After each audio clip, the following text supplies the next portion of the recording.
We're live again from Studio B here at the Beach Street Yacht Club. Welcome to everybody. I hope you're having a great week. It's a little overcast here, Julia. A bit cool. And a bit cool, but that's our normal weather here in San Francisco. If you're just joining us from wherever in the world, I see Andrew Pindar is on, Julia, from Chamonix. How do you say that? Chamonix. In French, not so much sailing happening here, though there are a huge number of sailors and campaigns located near there. In France, Pedro foiling sailor. The question is today, will Tom stay on topic or get distracted? Probably both. I got to say, you know the answer to that. Yeah, you know the answer to that. Ray Cooney. Hi, Ray from Philadelphia, PA. Rick Bannero saying, ahoy, mateys. Arg, I'm drier than an empty rum cask on a deserted island. He knows what day it is today. Did you bring us Fozy some grog? Tier DeYoung in SoCal. Jeff Kitson in the Great Lakes, the great state of Michigan. He's a catamaran and trimaran sailor for 50 plus years. Mark Curtis casting to a big screen today. Looking forward to some great AC reviews. I'm back. I had a nice nice week off, Julia. Yes. Down at a secure, undisclosed location out of this country. I don't know why it's a big secret. It's not exactly a big deal. But, you know, you got to stay, I suppose.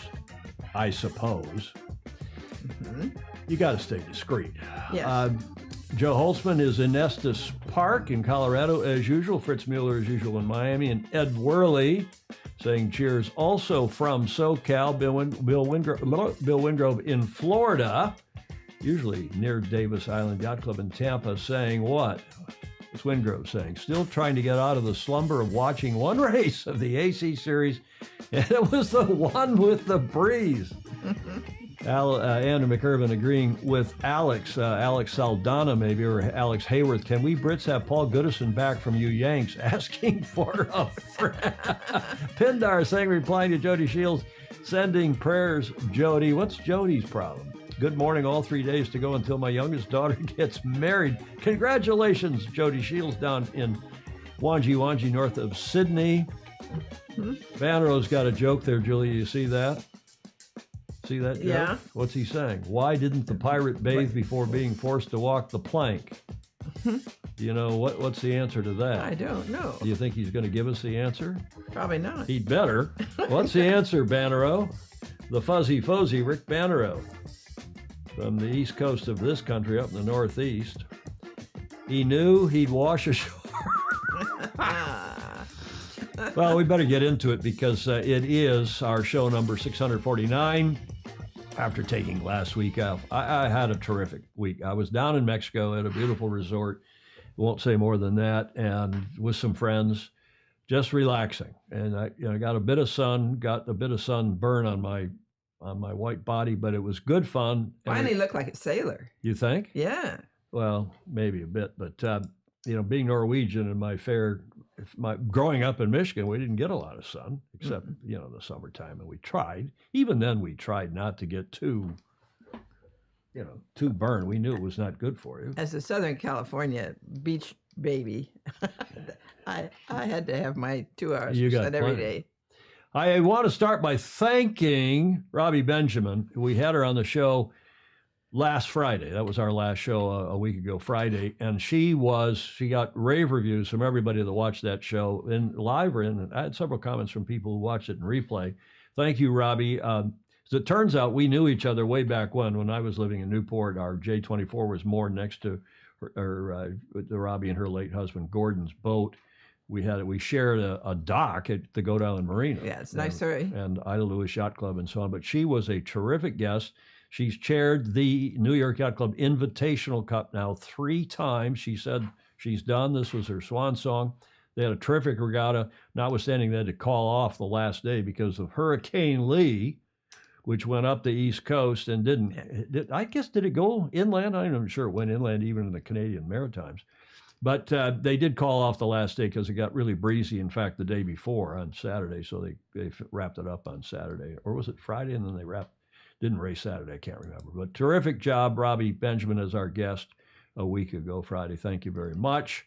And apropos Bannero and all of his early comments and jokes, do you know what it is today that we're celebrating, Julia? Got to be pirates. It is, and it's a strange holiday from 1995 that is Talk.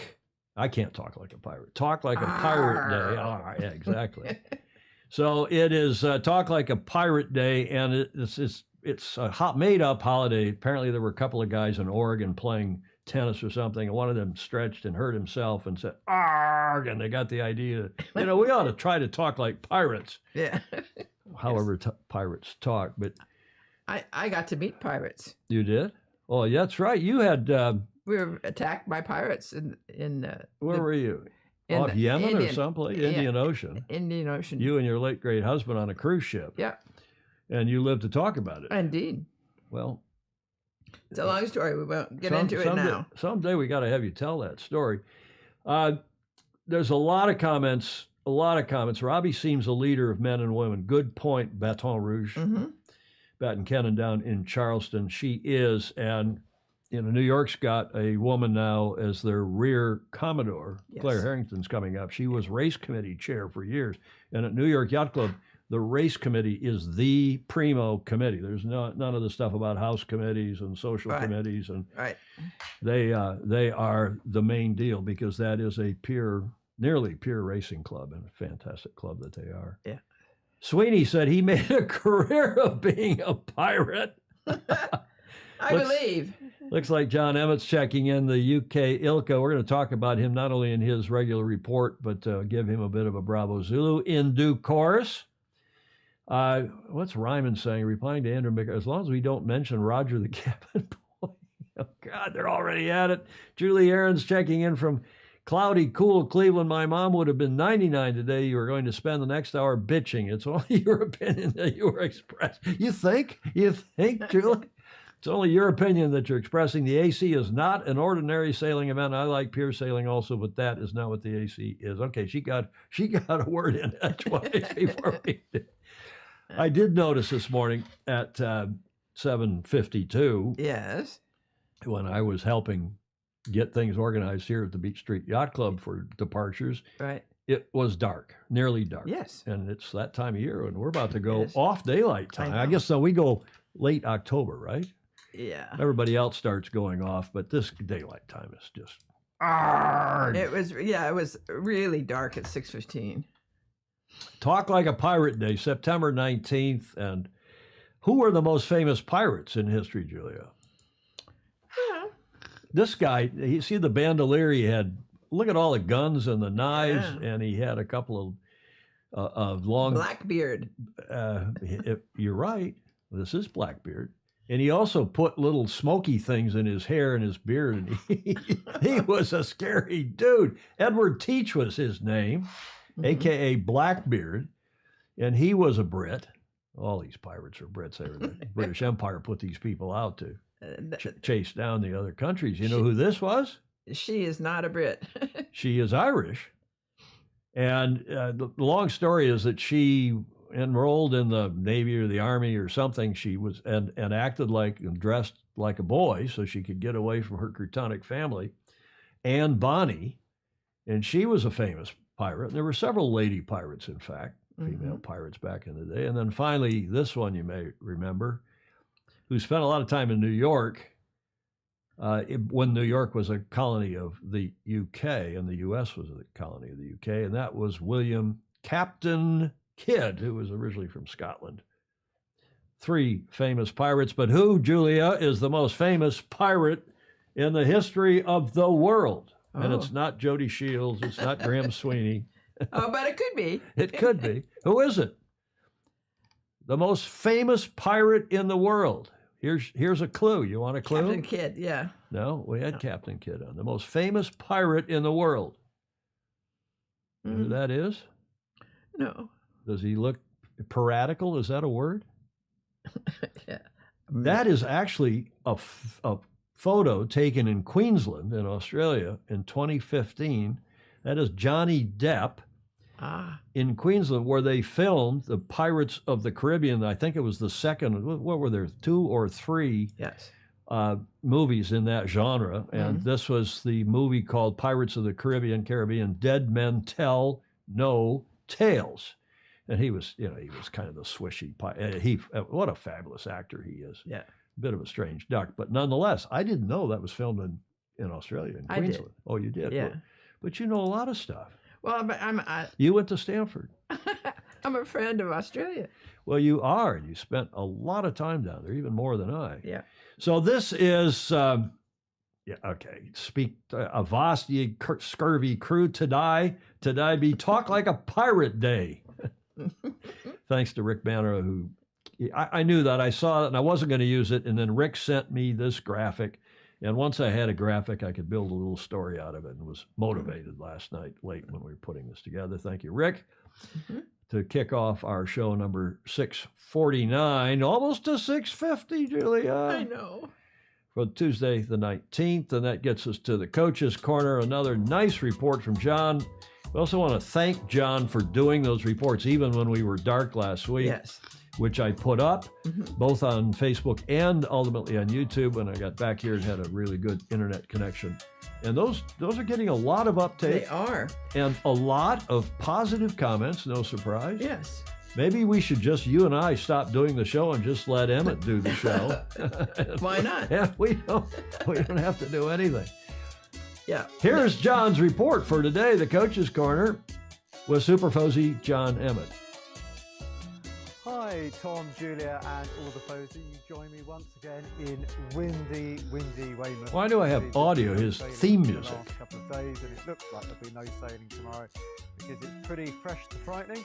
And as a coach, I'm always thinking about safety, but also about productivity. Is the session going to be productive? And if you're all just, you know, flapping, it doesn't do you, your equipment any good. And also, you know, you don't want to damage yourself or the boat because it just becomes very expensive. So is this session going to teach us anything? But it's nice to be home, but it's always ironic after a very light wind regatta that you get home and it's too windy. I mean, I did sail at the weekend just at Castle Cove, but we had no club racing, and it's now qualifier season in the UK, and that means it's time to decide who's going to be selected for the international teams, and that's a really important thing because it means it's not a selection as in what happens, who prefers who. It's a qualification. The results speak for themselves. So the 4s, 6s and 7s, that's the Ilkers at Paignton, did manage to get 3 races in, and that's a really good thing. And it also means the young sailors get to sail against the Olympians, or indeed in previous years against the Olympic champions, and that really feeds up into class. And now everybody's just putting together their program. In fact, I spent most of the weekend booking flights and accommodation and preparing for a very busy winter. But this idea of being prepared, it's so important. And I think there's a lot of variables in sailing, both big picture and small picture, that we have no control over, and the most obvious one being the weather. So, you know, originally I thought we had 3 days on the water. Obviously don't have 3 days on the water, and the things we're planning to do there, like take pictures, etc., we're going to have to do another day. But at the same time, you know, every cloud has a silver lining, and it was an incredibly good opportunity to get some of the logistics done and dusted. So we'll see what happens with that. Really nice to be back for the live shows. So please do share, do comment, and of course, please give us a like or even a love. Catch you later. That's why not. A love, why not, huh? Right. Wasn't that a nice sentiment? Move on from John. Video, John Emmett sailing, get to the front of the fleet, and we had his theme song playing behind him for that we don't normally have doing that. I know how to fix that next time. It's never happened before. I think you only get 30 seconds before you need to pay a royalty. Well, that is royalty-free music. Otherwise, we'd get we'd have a problem. But my daughter Meg is our queen of royalty-free music, and she helped with a lot of our various themes. We got to come up with a couple more, I think. That one appreciated again by John, who even Julie Aarons, even he's commenting about the unpredictabilities of the weather. But at least when you're running a regatta someplace, you would run it somewhere, if you had the choice, somewhere where the percentages of having sailing days, racing days, good weather days would be maximized, not run them someplace where the money is maximized and not necessarily the good sailing conditions. True enough. Where here we like to say in San Francisco Bay, it can be a little chilly, a little foggy, but it's iconically beautiful and Reliably windy. reliably. Except on a few races that were critical. Well, it was a little light for the Big Boat Series this weekend, Yeah. which is the Rolex Big Boat Series here in San Francisco. It's a little light. It can be this time of year. We know that when we had Larry Ellison racing against Ernesto Bertarelli back in the IACC boats after the 2003 America's Cup when they won down in Auckland. We had a day, I think it was the 1st of October, so a little later in the month, where there was no wind at all. And, that can happen anywhere. But As a only rule. one day. I know. Not, you didn't Yeah. have 2 days of the 3 days really of Crotonicism. Uh, Captain Jack Schaefer, not Captain, we got captains. Ahoy from Livingston, Christopher Gillingham is saying, Emmett, congratulations with the result. We're going to get to Emmett's result here in a minute. How many Pirates of the Caribbean movies? 5. Jeff Kitson, really, thank you for that little factoid. 5 Pirates of the Caribbean, with a 6th currently in the works. Fritz Mueller regatta weather all over Europe has been generally light this summer. Just as a coda, as a PS to Jeff Kitson's comment, Pirates of the Caribbean movies, 5 with a 6 in the pipeline. Do you remember a sailing team that was affiliated? Who was the studio that did those movies? Does anyone know? Or maybe Google it. Do you know a sailor whose Round the World campaign was affiliated with that? One of those movies, maybe the first one. I don't remember which one. Good friend of yours. Must be. Famously cool, good sailor from St. Francis Yacht Club. Kayart, is it? Yeah, it's Kayart. Yeah.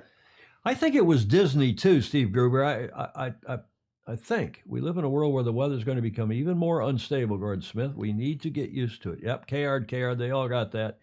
And he had, his boat was named Pirates of the Caribbean, wasn't it? Or something. And that he was sailed that boat for a long time. and that was their theme song. I think it was Around the World race, wasn't it? Any bet. Lots of comment already. We're going to get into that. Get your comments about this whole. It was a fuster-cluck.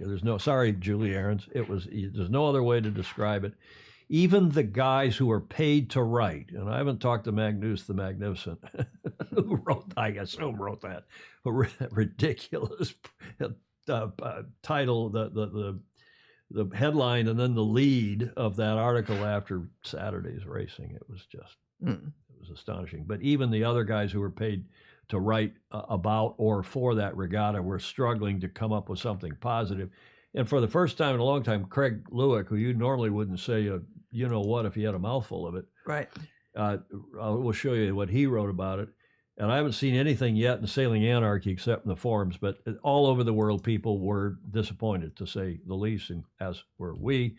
But we'll get to that in a moment. Vobble 70, Gruber says. Thank you, Steve. Thank you. POC was a ride at Disneyland. Pirates of the Caribbean was a ride at Disneyland before the film. Is that right? Thank you, Rick Bannerall, for that factoid. Okay, we learned something new.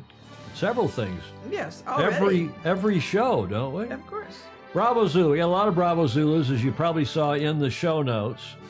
And we'll start with a Bravo Zulu to our super Fozy, John Emmett, who raced, as you all know. We had several reports from him while he was racing in France, up in Brittany, at the ILCA Master European Championships 2023.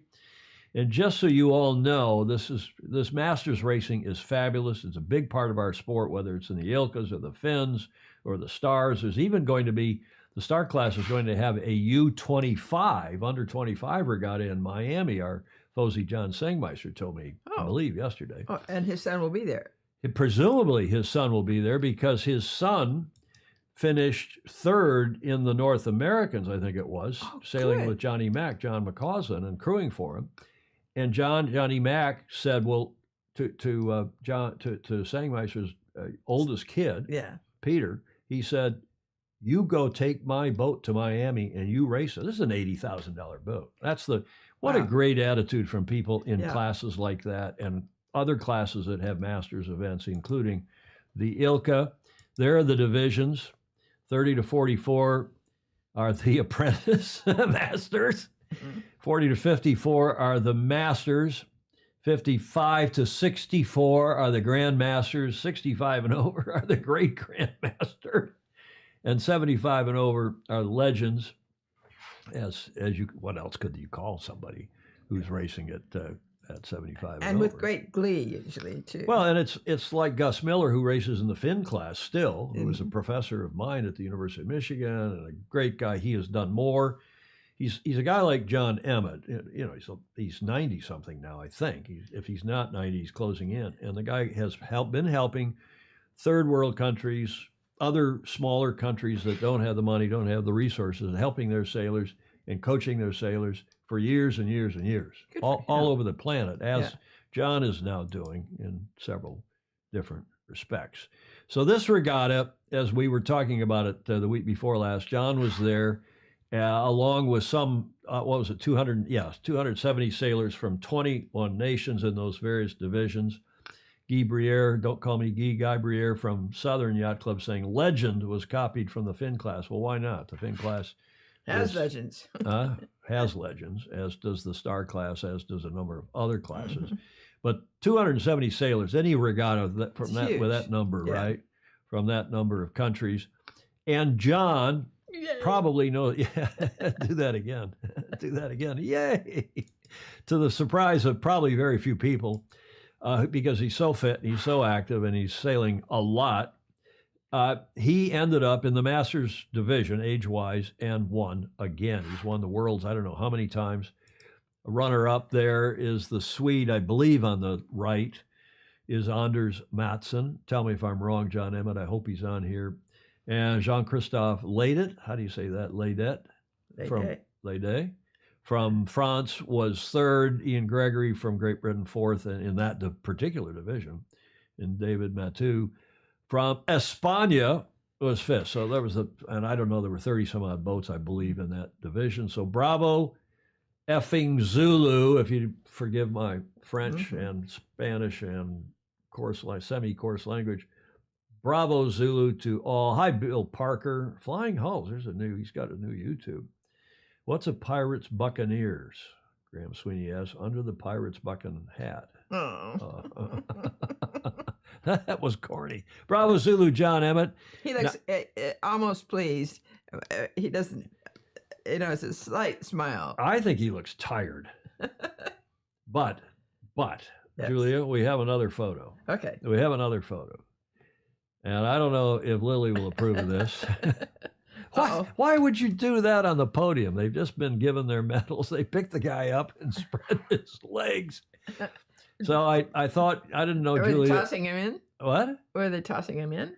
Maybe that was about to happen. That could be. But I thought we had to put Lily in there. Yeah, I was saying, come on, guys. Yeah, at least a figurative shake of the finger wag, right? Yeah. You would, if she were here, I think, Julia, she would do that as well. Yeah.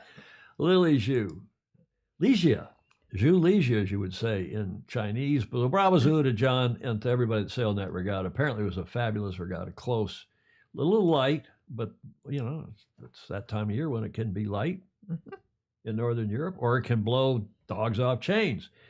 Back to the New York Yacht Club, where the Invitational Cup wrapped up a day early after there was a windy final race. They only got one race in before it really, Hurricane Lee or whatever, Tropical Storm Lee, I think it was, by the time it got up into the Northeast. But we told you a week ago Friday they had 19 clubs from all over the world. Commentators should learn how to pronounce the names of these clubs. And they've got more time than I do here to learn some of these pronunciations. But if you're going to be doing this day after day after day, you need to know that is the Norddeutsche Regatta Verein, as you would say auf Deutsch in German. Mm-hmm. And the V is pronounced like an F, and it's not Verein. And, it's just, come on, guys. You got a major international event, cool event, clubs all over the world. Bravo, Zulu. And surprisingly, a couple of the newcomers, Yacht Club Punta del Este was doing well early on. And Corinthian Yacht Club from up in Marblehead, up in Boston, did both first-timers did well in this event. So bravo Zulu to them. of the 19 teams from fully 14 countries. Terrific. And again, it's a Corinthian event. New York started out with one pro, what is it, Cat 3 is a pro and Cat 1 is a Corinthian. I can't now remember. I wrote the damn rule with a handful of other people around the world. Yeah. We had a Cat 2 in there for a while, which they've eliminated. But regardless, it's now gone from one pro on the boats. New York, after a year, what is this, the eighth time for this event? After one or two iterations, they stopped even having one pro on the boat. It is the most prestigious Corinthian event in the world. Bravo Zulu to New York for putting this on. Bravo Zulu also to San Diego Yacht Club, who were third, 6 years ago, 4 years ago. They were second 2 years ago. Was it an event 2 years ago? Maybe, I can't remember. But 3 events ago, San Diego was third. 2 events ago, they were second. And then this event, San Diego Yacht Club, with the same team, coming back each time, was first. Oh, so, I didn't know that. And all they had to do really is go out the last day and not wet the bed, and they went out and won the race. So needing simply not to shoot themselves in the foot to ensure victory on that final breezy day, the San Diego Yacht Club dominated the final race to stamp their authority on the 8th edition of the world's premier Corinthian regatta. So I think that's terrific. And again, I think the regatta was scheduled to go through Saturday. I like it when regattas end on Saturday. You have a nice prize giving Saturday night. People have Sunday to travel and get home and get ready for whatever they have to do on Monday. Mm-hmm. And I think they wrapped it on Friday, if memory serves, because of that hurricane. And they were scheduled to have as many races as they could on Friday, and they just had the one, and that was it. But San Diego, congratulations to that team. And I know Meg, my daughter Meg, who's a member down there, I said, your team won. And she texted back, she said, finally, exclamation point. She knew they'd been trying 4 years. Here's the video.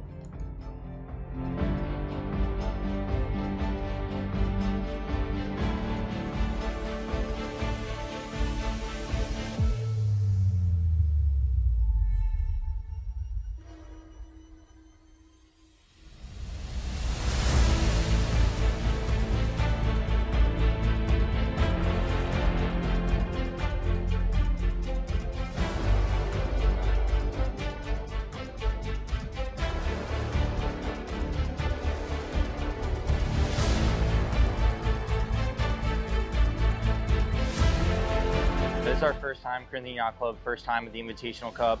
Second place, feels amazing to be on the podium. Started the regatta off a little slow and had to find our way, dig deep and believe that we could do it, and closed out the last 2 days with a bunch of single-digit scores to get back on the podium in second.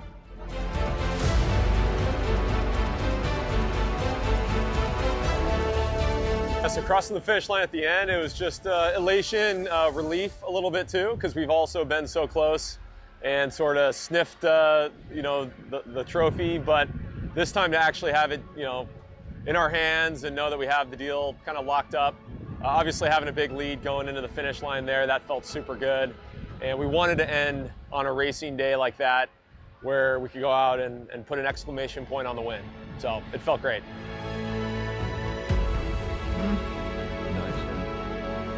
Nice parties.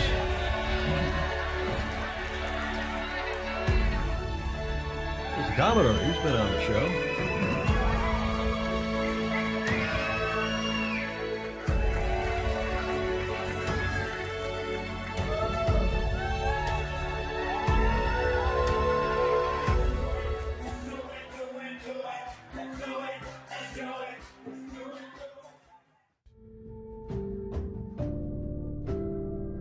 The 2023 Rolex New York Yacht Club Invitational Cup is presented by title sponsor Rolex.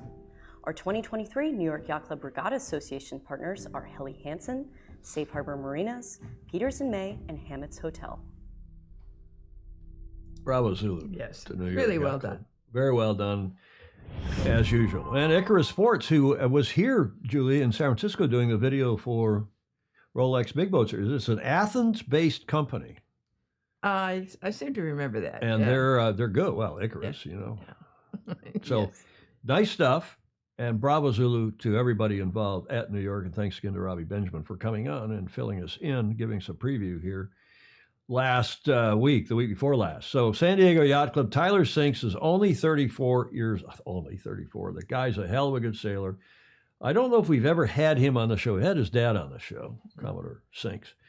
And San Diego's victory in the final race was their only top 4 finish of the regatta, and gave them the low score of 43 points, good for an 11-point win over first-time entrant Bravo Zulu Corinthian Yacht Club of Marblehead, which is up north of Boston.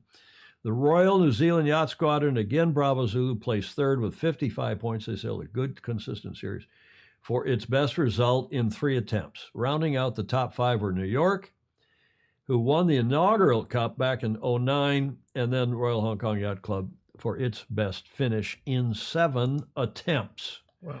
Cool event, Bravo Zulu, and we have another Bravo Zulu. I should take a breath there and change the slide. We have another Bravo Zulu to the winner of the Maxi Offshore Challenge, the Mediterranean Maxi Offshore Challenge. Blackjack owned, crowned, but owned by Jack Harburg, of course. This is a press release from today. Despite his team being new to the racing in the Med, Peter Harburg's Blackjack team arrived from Australia with their 100-foot maxi this spring, and on their first attempt secured victory in the IMA's annual Midwestern Maxi Offshore Challenge, MMOC. Okay. Mediterranean Maxi. Yeah. Not Midwestern. Midwestern. Well, I got Michigan on the brain. Mediterranean. Thank you, Julia. Maxi Offshore Challenge. Blackjack joins a prestigious list of past winners, including Rambler 88. George David. We have a David George down at Balboa Yacht Club, and we have George David at the New York Yacht Club, who's owned the Ramblers, including Rambler 100, now Rambler 88. Atalanta 2 won in the 17-18 era.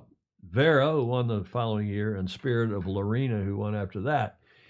This is a terrific regatta, and Bravo Zulu to them. By the way, I assume they're going to be, Blackjack will be back down sailing in Sydney Hobart, which we'll cover that again, won't we? Right. Huh? Yes. Follow that on our Christmas night, on Boxing Day down under. By the way, there's some 60 boats already entered in Sydney Hobart, but not yet Wild Oats. I'm reasonably well advised, yes. And that boat had some damage. Remember, up at the Hamilton Island Race Week, so hopefully they'll come good. The 7-event MMOC, not Midwestern but Mediterranean Maxi Offshore Challenge, began in October 2022.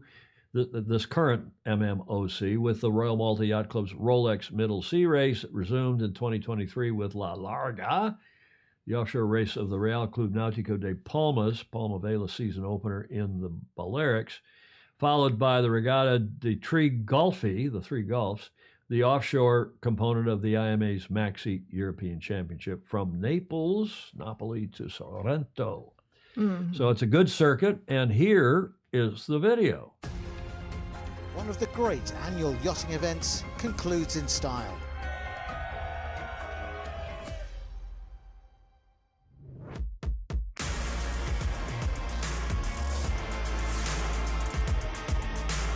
The 2023 Maxi Yacht Rolex Cup reminded us just why it's the favourite big boat regatta for owners and crews. Sun, big waves, big breeze, just very special.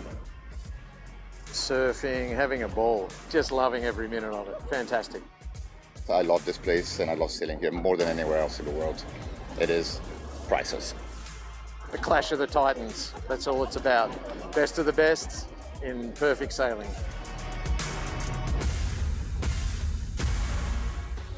And the best of the best came to the fore over the course of the week with exemplary performances across all 6 maxi classes.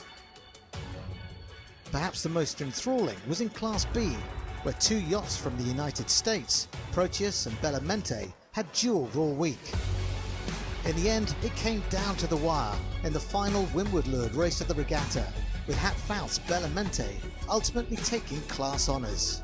We come every year and we work hard at it. It's the pinnacle of our season, and we love it. There was excitement too in the Super Maxi class, with Y3K hanging on to their slender lead to secure victory in their group. Success that was also shared by Galatea, Spirit of Lorena, Svea and Allegra, as winning performances were celebrated in style at the Yacht Club Costa Smeralda. A fitting end to the 33rd edition of an extraordinary regatta. Bravo, Zulu. Indeed. Huh? Elegant. What, there's yacht racing. Yes. That's real yacht racing, Julia. It is. Julie Aarons, that's real yacht racing. I'm sure she agrees with us, right? Right, Julie? Yeah. Andrew McIrvin, brilliant event. We did the first two, very expensive, unfortunately. New Mills boats, Mark Mills boats, look better than the Swan 42s. Oh, he's back talking. That's Andrew talking about the Invitational Cup. Yeah, I think the new boats are the IC37s. Back, I think, Guy Briere saying they had only one pro and they had personally owned boats, so ostensibly the owner could have their captain aboard. Now that all boats are owned by New York Yacht Club, they got rid of the one Cat 3. Good, Guy. That's a good explanation. Thank you. Great F1 race in Singapore on Sunday with a Ferrari win.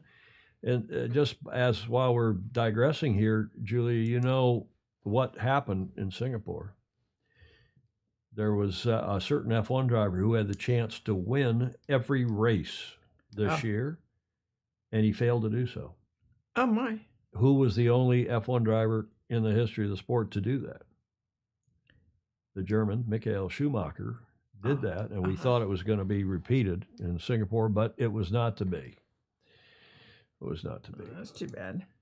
Alex Kent, my sailing buddy Joe Heinzmann, is kicking off his crew racing and sponsor racing campaign for his 2027 Ocean Global Sailing Race on his Swan 55 Swan Fun. Call Joe. Okay, thank you for that, Ed Worley. It was full of hearts today. Yes, they wrapped on Friday because they wanted to get, we're still back on the New York Yacht Club Invitational. They wanted to get the IC37s out of the water. Yeah, I think they also, they were right at the top end. Stephen. Oh, Stephen, thank you. And Stephen and his wife sent some fabulous photos, which I haven't had time to stick on the show, but I will. And, I may get them like we've done, Julia, with a couple other photographers, with Daniel Forster, with Rick Bannerow, and one or two others. I think we might get the Almeidas on here. Oh, yes. And have, after kind of a year-end wrap-up, because they do so many different events, particularly in the Northeast. But we got to get them on and do a special photography presentation for us. Ted Ryman, Tyler Sinks is an unfortunate name. Yeah, but I tell you what, he's a hell of a good sailor from a great sailing family in San Diego. Blackjack's for sale if you want it. Yeah, I see that. I've seen that. Mark Michelson, despite a touch of rain early in the day, Saturday would have been a lovely day for a yacht for racing on the IC30. Did the breeze calm down on Saturday, Mark? Okay, well, sometimes, especially club-owned boats, discretion is the better. What's the saying? Better part of valor. Better part of valor. Thank you. Old mate is a trophy smeller. Strange habit. Well, and Hap Fouth, who won back on this Rolex Maxi circuit, Hap Fouth on Bellamente, he's the head. He's really the head principal, the lead principal, along with Doug DeVos, or co-principal of American Magic. So he's had a good run here the last week or so. Yes. Bravo Zulu to him. All kudos to the New York Yacht Club to create and grow. This is Mark Orton Reed. What has become a marquee sailing event. That said, given this year's Rolex Big Boat Series, isn't it time for a makeover? Yeah, maybe. There's a lot of people that talk, Mark, about this Big Boat Series here not being a Big Boat Series, being more of a J-Fest. But, it reflects the racing that's going on here in the Bay. And they've got a pretty good turnout. They're getting increasingly, sort of slowly, some more classic yachts, which has been fun. Yeah, there's some things they could do, I think, to tune that Big Boat Series here. I didn't put it in the show today because it's a local regatta. Maybe we'll run something about it on Friday. Should we? Well, it's your club. I mean, I'm a member too, but it's your club. Yes, it is. Blackjack is for sale, Greg Phillips. Well, Greg, why don't you buy it and invite all the Fozy to come down and crew for you? Steve Gruber saying Waxy Wild Oats can't get to the shed because the family power yacht burned and sank at the dock. Yeah, we heard about that. Yeah. That was sad. Yeah, Ed Worley, that's why the hearts. Look at that sailing on that Rolex Maxi video. Certainly real yachts. Homchick is saying, yeah, Paul, you're absolutely right. Stunning. Julie, okay, let's see what Julie says. Of course, I agree with you. I like watching real men sweat and risk life and limb. I'm a woman who loves sailing. I am too old to race, but when I was young, I didn't want to do anything else on the water. And I tell you, I talk to Julie fairly often, perhaps more than any of you on here, except for Julia, and perhaps Stingray.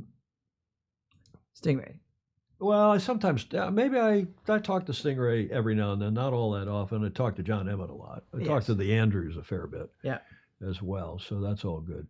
Philip laughing, sailing with yachts. Time to return home. America's Cup. Are you watching? Oh, yeah, we got to remember that. BBS didn't used to be, yeah, that's a good point, Steve Gruber. It used to be a West Coast regatta and then some, but it's really a local regatta now, and that's partly because of the rating rules. Well, when it started, it had all of the international sailing participants. Well, it was an IOR regatta when the whole world was IOR, so everybody was sailing under the same rating rule. Right, and they were going on the same path. Yeah, and there were some boats that would go the Hawaiian regattas, the Pan Am Clipper, and so on. And so you got some boats that would come up from down under, go to that, then come over here. But it was a different era. It was. And Alex Kent, who's here from the Bay Area, of course, SoCal and up here, he's saying, what's the makeover? We can debate that on another day. But bravo Zulu to Rolex, thanks for that. But wait, there's more. Julia, do you recognize anybody in that photo? Oh, yes. There is our super Fozy.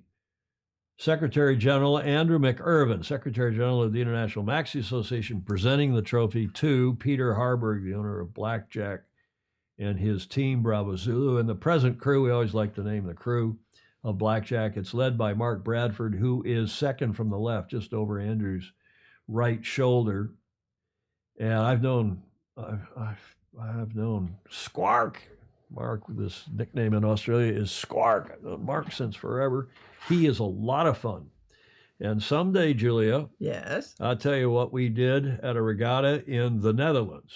We were racing radio control boats on a canal in the Netherlands. Mark was there as it was kind of a championship of champions. They were invited to come to the Netherlands to Amsterdam. They were racing in the canal with radio controlled yachts. I was umpiring. Oh. I was running up and down the side of the canal. This was in the early days of umpiring. Yes. It was a hoot. There were a lot of other things that were a hoot there. I can imagine. There's Mr. Andrews. Gordon Smith says, yes, indeed.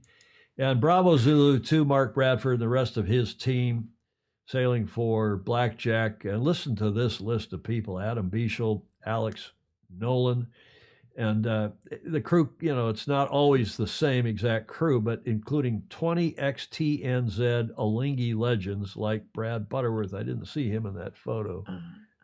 I looked. I don't see Billy, as they call him.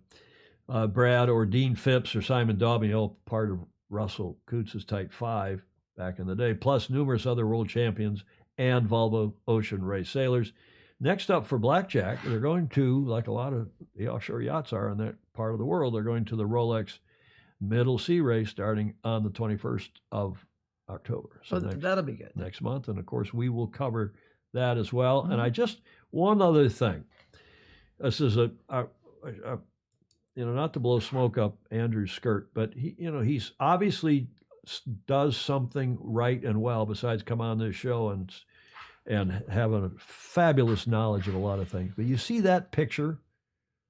This is taken by this guy, Michelangelo Forza. Yeah. Forza, who I don't know, but he's an Italian photographer. But to get guys, let me see if I can back that up and get I guess it comes on automatically. But to get those guys looking like real people, nice people, semi-smiles or big smiles on a number of them. And I tell you what, Bannereau sends us great photos. And we get great photos, high res from some people.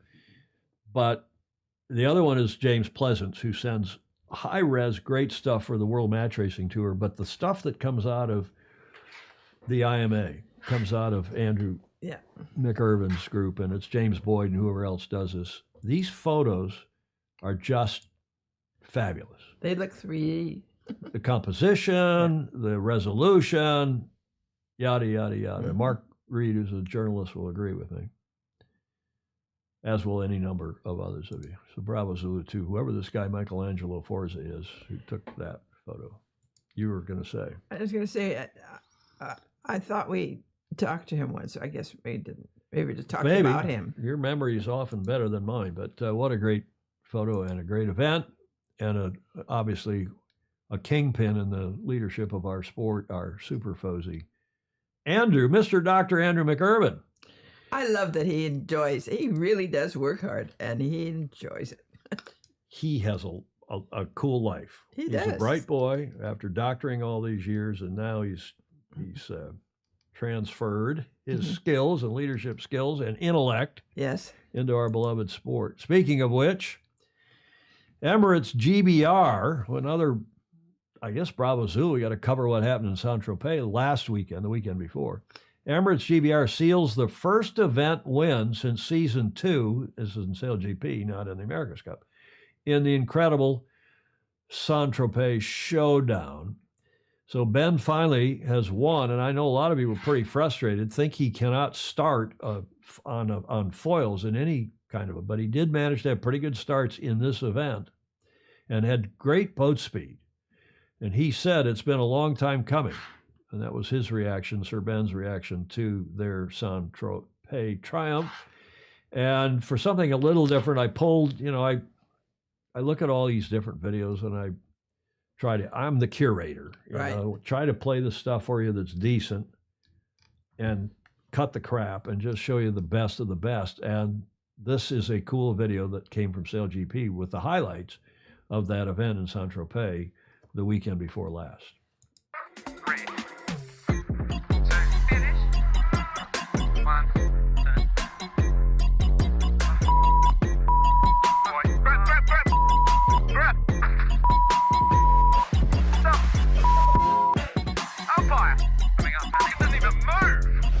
France having to retire mid-race, Stevie. This has just been the worst for them. After so much momentum coming into the season, anticipation, they make the change at flight controller. It did not work out.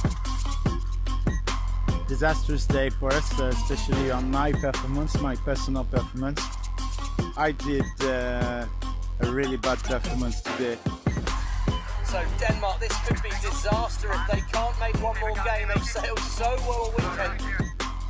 One slightly slow leg and they're now under a lot of pressure. And this place is hard to sail at. Understatement of the day. This place is hard to sail at as Denmark was locked into the top 3 and they just dropped anchor on the final leg to fall out of the top 3. And this was the moment.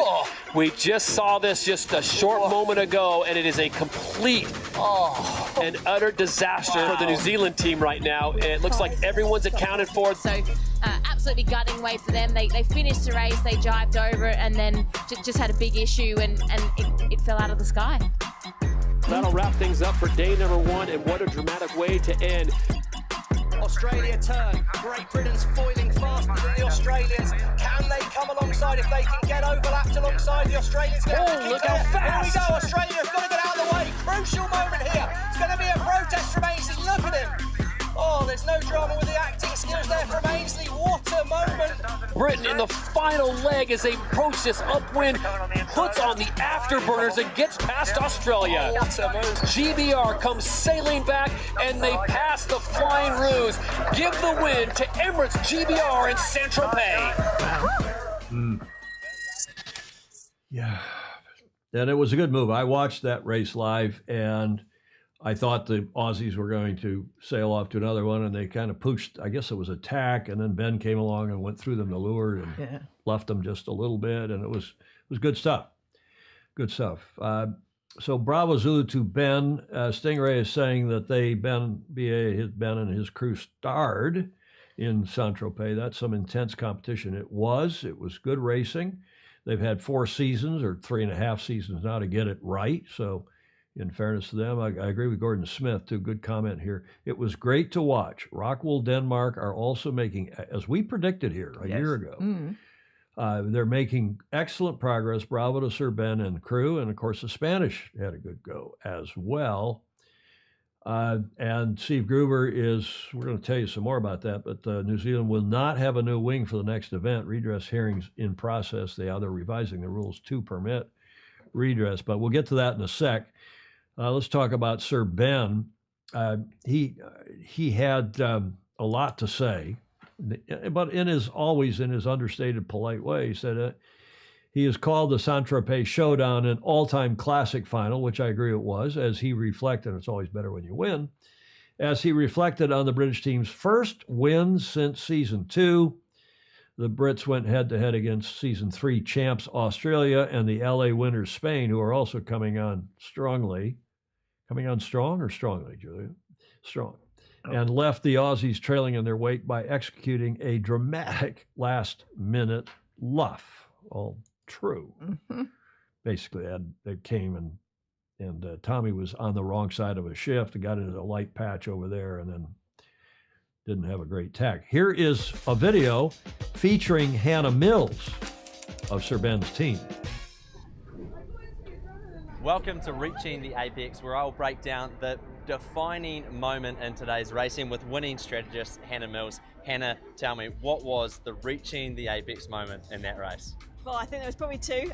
Definitely the split at the bottom with the Aussies, taking the opposite gate and getting that separation, and then the timing of the tap back onto the right shift to get right back into them, and then giving them a little cheeky laugh when they tacked above us. Yeah. Australia turn. Great Britain's foiling faster than the Australians. Can they come alongside? If they can get overlapped alongside, the Australians going to have to keep clear. Here we go, Australia have got to get out of the way. Crucial moment here. It's going to be a protest from Ainsley. Look at him.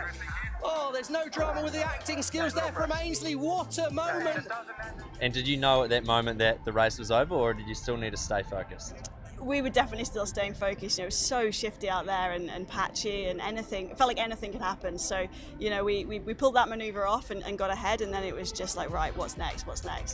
And obviously strategists on board the boat, especially in tricky conditions like this, it's not just one moment, but it seems like 100 different moments on a racetrack like that.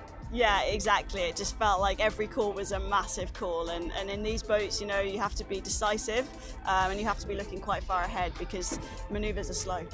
Well, Hannah, congratulations on the Reaching the Apex moment, and of course, a great win for Emirates Great Britain. Thanks, Jesse. Britain in the final leg as they approach this upwind, puts on the afterburners and gets past Australia. What a move. GBR comes sailing back and they pass the Flying Roos. Give the win to Emirates GBR in Saint-Tropez. Turns out they've still got it, Todd. Okay, well, as you probably know, Hannah Mills is a commentator for the America's Cup, or was this past weekend. Yeah. And was very, very good. And a lot of people commented and said that the commentary for the America's Cup, okay, Julie Aarons, you'll like this, was much better than Sail GP's constant, fire hose stream of talking, right, and talking over each other. Yeah. And it's just too much. You want to stop. It's like a golf thing. It's like a tennis thing. You want to hear the ball get smacked. You want to just pause and let us watch the pictures. Yes, I agree. I don't know. It was something else. My camera's moving around, Julia. There it is again. Huh? I have stopped it in something I'm doing, like clapping or something. It just automatically turns on. There are some hand signals you can do, so I don't know what the hell's going on here. But my camera is moving around. We'll fix that. Maybe I should just leave it on. Maybe it's more interesting. I can stand up, move around, come over and sit with you, and the camera follows you around the studio. But Hannah Mills, if you just, great sailor, great commentator, and often that is the case. The best sailors are the best commentators, right? For sure. A nice little video from Apex, who is the official and official partner of Sail GP now, a new one that I hadn't seen before. Here is the famous, I put this on my Facebook page. I think we were about the first to have this, courtesy of several Fozy who sent it to me when they saw it online. This just sad, oh, go do it again. Collapse of the Kiwi rig, and I gather it was not a trimming error on their part. I gather it, these boats are supplied by Sail GP. I gather it was a failure of the supplied equipment. So that's the aftermath. One of the several just awful photos. Yeah. And as who was it, Groover, Steve was saying that Sail GP has announced, this was from a few days ago, that it will not be possible to transport and fit out the replacement wing sail for the NZ Sail GP team in time for the next event in Taranto, Italy, which is this coming weekend. As such, New Zealand will not be able to compete in the Rockwool, Italy Sail Grand Prix on September 23-24. The news follows the full structural failure of the team's wing sail caused by the wing coming out of alignment last weekend in Saint-Tropez. Yeah, that went out of column, as the engineers would say.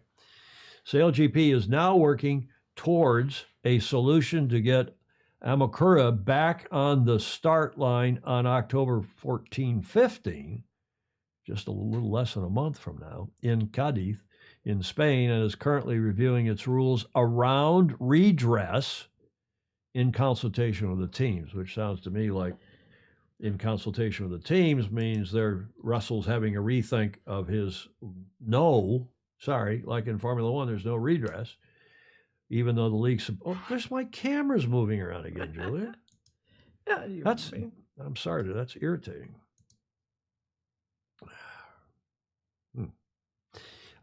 Regardless, they're reviewing the rules, which means Russell is talking to the teams and he's about to tell them that we're going to give Team New Zealand redress for one of these, or not both of these regattas, average points, because it was really not the Kiwis' fault. No. Apparently. Or if it were the Kiwis' fault, they wouldn't be talking about granting redress. I think that's true, too. And as Thierry de Jong says, glad nobody was hurt when the wing failed. Indeed. That's always breathtaking when that happens. Indeed. We are all happy.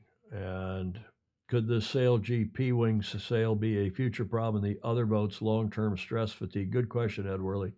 Hello, Patrick Dyer. He's checking in from the Loire Valley. Loving your broadcast. We're loving having you on. Thank you. Joe Holtzman, your camera's got yips. I don't know.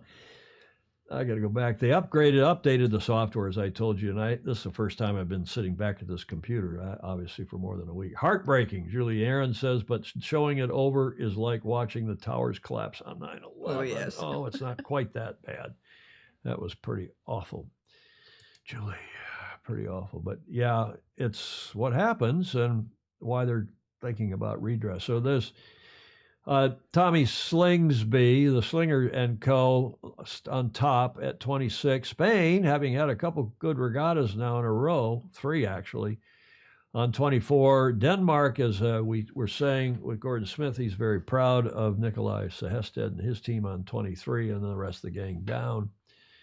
No surprise Germany's struggling. No surprise really that Switzerland's struggling. A bit of a surprise that Canada, after they lost their big backer, who apparently was a crypto king, and they still haven't found new funding, although the rumor has been that they have a new backer, but haven't seen it yet. The next event is Saturday and Sunday, this coming weekend, the 23rd and 24th, the Rockwool, Italy Sail GP. We call that S4 number 4, season 4, regatta number 4, and it will air live on the normal channels, YouTube, Facebook, and so on, at 1350 for an hour and a half, 1350 to 1500 CET, Central European Time, which is 2 hours earlier UTC, 1130 to 1300 UTC this Saturday and Sunday. So we tune in on that early in the morning here, Julia. That is the CET is -9 to us. That's before I'm going to get up. I'll watch it in replay, I think. You can watch it when you wake up, because it'll be available. I don't generally wake up before 6. But you don't have to. I mean, if it's recorded, you exactly, just like this show. Yeah, watch it in replay. Exactly. What happened, Julia, this day in history? The 19th of September, 1893. Oh, my goodness. What's that, 130 years ago? 93, 03, yeah, 130 years ago. Mm-hmm. And while you're contemplating that, Ed Worley, how do you give redress points for races they have not completed? I think if just like you do in any normal, we got to give them average points for what they have gotten in previous events. Somebody won the AC, Steve Gruber says, in 1893. Yeah, that's a point. Except there wasn't, I don't think there was an 1893 event. Is Hamish Ross on here? He would know. Mark Reed is saying SailGP should turn over one of the team's boats that they support to the Kiwis. Well, maybe. Russell's a clever guy. He'll figure it out. Toronto isn't Taranto. I don't know how to say that. It's not like Toronto in Ontario, Canada. Isn't that where the Brits sank the Italian warships, which gave the Japanese the idea that they could bomb the U.S. fleet in Pearl Harbor? Is that right, Bill Wingrove? There's a historical note. Yeah. That's okay. So what did happen? Here's a clue. Mm-hmm. Here is a clue. Any idea who that is? No. I'll give you another clue. She's on the, I think you Kiwis will know, isn't she on your $10 bill in New Zealand? That nice money they have in New Zealand. The clear plastic and the different colors. Yeah. That is Kate Shepherd, born in the UK, Great Britain, New Zealand, 1848 to, so just before the America's Cup. Catherine Wilson Shepherd, nee Catherine Wilson. She changed the spelling of her name. Catherine Wilson Malcolm was the most prominent member of the women's suffrage movement in New Zealand and the country's most famous suffragette. Suffragist? I've never heard of suffragette. I thought it was suffragette. Born in Liverpool, she emigrated to NZ with her family in 1868, so 15 years after the first America's Cup. There she became an active member of various religious and social organizations, including my grandmother's favorite organization, the WCTU. However, the WCTU, Women's Christian Temperance Union, non-drinking group in New Zealand. In 1887, she was appointed to the WCTU's National Superintendent for Franchise and Legislation, a position she used to advance the cause of women's suffrage in New Zealand. So we still don't know what happened on this day in 1893, do we? No. Want another clue? Anybody else come up with it? First female MP, Gordon Smith is asking. No, good guess, though. G'day, Tom. Alistair Murray is saying Julia and Fozy, just a quick hello, is currently hosting a live-in. Live-in or a live-in? Australian Sailing Board meeting at my, in Mettung out there at his holiday house. We'll catch the show on replay. Hi, Alistair. Anybody else have a clue what happened on this day? Oh, somebody got it. Greg Fenwick. Hello, Greg. He got it. This is the first country to grant women the vote. New Zealand becomes the first country I on knew this that was day. true. I think we've talked about that on this show before, too, haven't we? Said that New Zealand was the first country. Maybe it wasn't actually on this date, but it was on September 19th, 1893. This day in history, the vote was given to the women, the first country to do so. First, I guess there may have been one or two other jurisdictions, but not big countries, not Western democratic civilizations. I don't know. They say everyone, Wikipedia and others, all say it was New Zealand on this date. Okay, let's get to like it was Montana in the U.S. and that's the state of Montana was the first. Mm-hmm. Wow. I like that because of the Women's Christian Temperance Union. I'd never heard of it. I remember my grandmother, who was born in 1900. Yeah.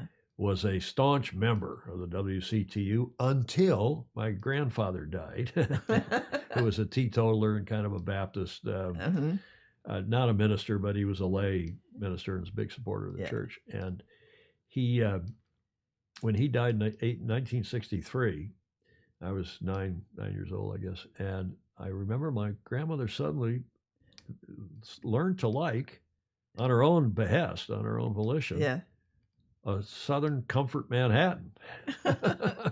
And she lived to be 99. So it's got to be. Maybe the key is not to drink when you're young and start drinking later in life. Speaking of this drinking show with the sailing. Yes. Okay, let's get to the Cup, because I know a lot of you want to talk about it and give your views, pro and con, about what happened in Villanova over this past weekend. I call this PR number 1. See what I did there? Preliminary regatta, PR. So they're PR regattas. Come on, that's what they are. Yeah. PR number 1, AC37 in Villanova over this past weekend. As you probably all know on here, they had a bit of practice racing on Thursday. Friday, they got stormed out, rained out. It was just an awful day.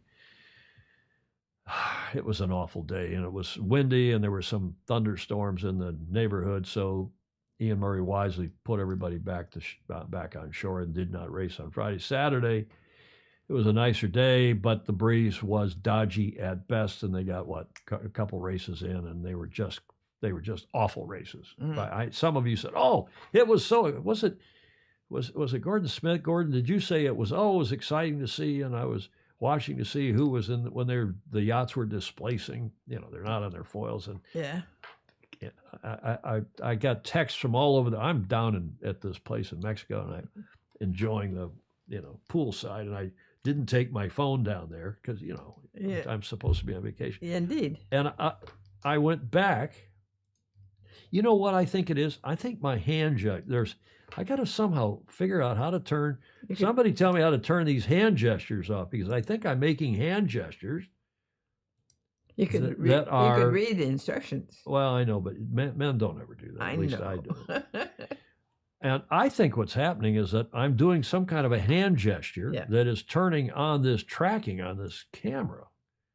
I've just gone and tried to do some software setting that turns it off. Who knows? Okay, there we go. I hope it's off, and let's see if. I think one of these is the gesture that and hopefully that's not turning it on now.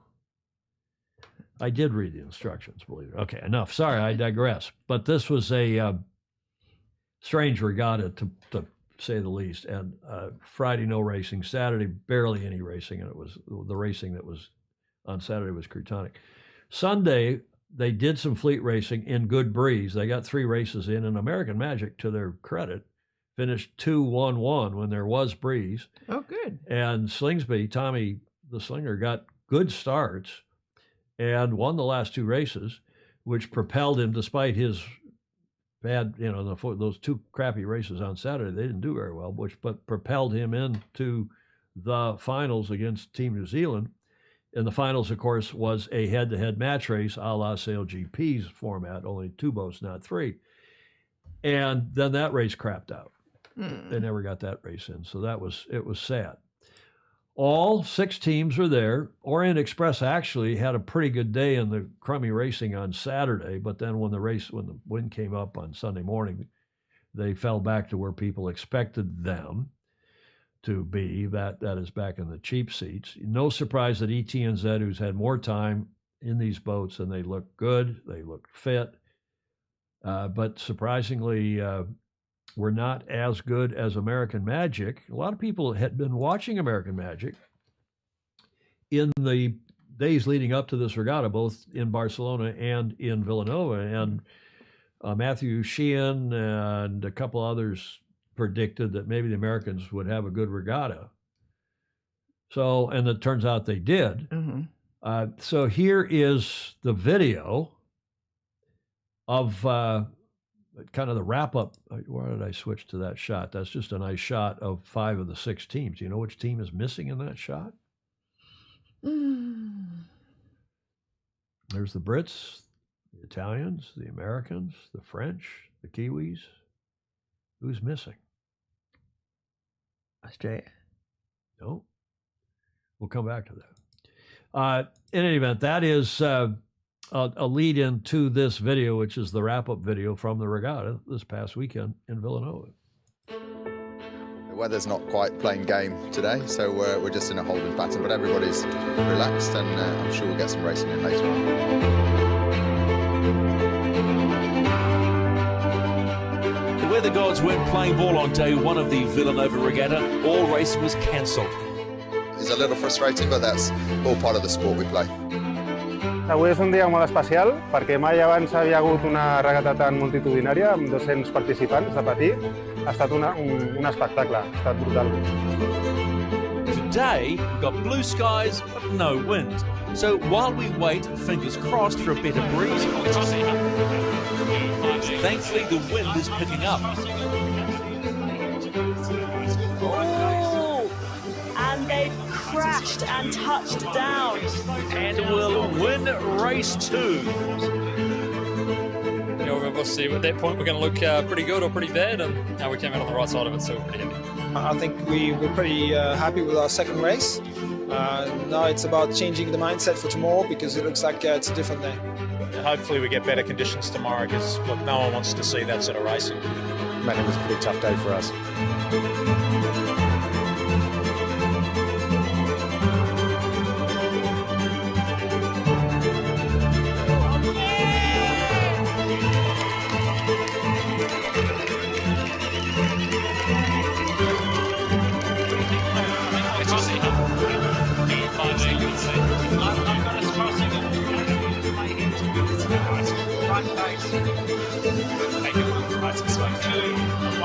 Brilliant start from Ineos Britannia there. Away and racing, and the full fleet are a go on the first upwind leg in race number 3 of this preliminary regatta.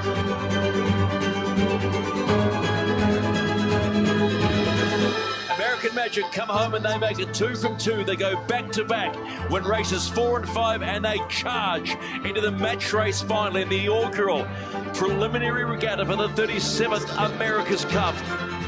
Amazing. I mean, these guys are stoked to come away with the win. I think, you know, Emirates Team New Zealand had a target on their back this weekend, and for these guys to come out and beat them, I think, yeah, real bounce for American Magic.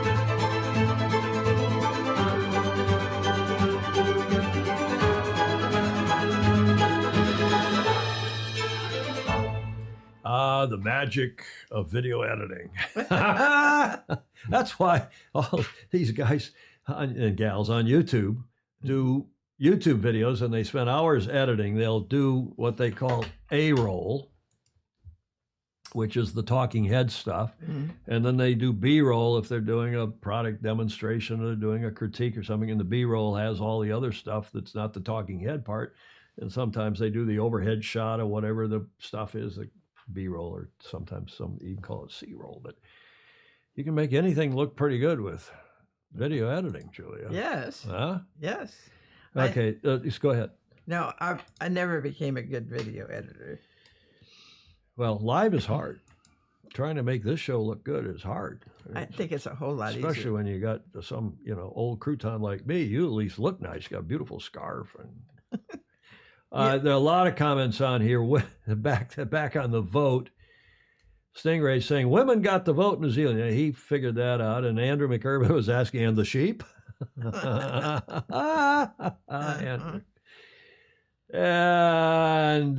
Stingray, Andrew, the sheep continued under suffrage. Groover says the sheep don't want to vote, but if they did, they would all vote the same. Now that's clever. Huh? You got to give. Yep. Gordon Smith asking, what do you call a telephone box full of sheep in New Zealand? Oh, I can't. That's a leisure center. You saw that on the comments? No, I didn't. Oh, so Alistair Murray's, he's got all 8 board members all staying at his house. So it is a live-in. They all have a drinking problem and stay up too late. I bet they have a great time. Well, and they're probably, we call that a retreat, wouldn't we? You get away, take a board, and go have a retreat somewhere at somebody's home or some kind of a hotel and resort or something, and really, work hard, play hard. Work hard, play hard, but put your feet up and relax and get to know and talk and be creatively. I definitely didn't say it was exciting. Yeah, it wasn't exciting. That's sadly. And I want it to be exciting. I want the America's Cup. I mean, it was hilarious. I kept saying on my own Facebook page, the whole event, it was hilarious. if it weren't so sad Yes. for our sport, for our beloved sport and cup. And the other thing, how many times did you read an article or a comment saying, "Oh, the weather gods didn't play, didn't favor us, or they went on walkabout the weather"? It's like blaming my dog. The dog ate my homework. Right. No. Don't put a regatta in a place where you don't have a high percentage of having decent conditions. And if you do, say this is sailing, and that's part of what happens to deal with.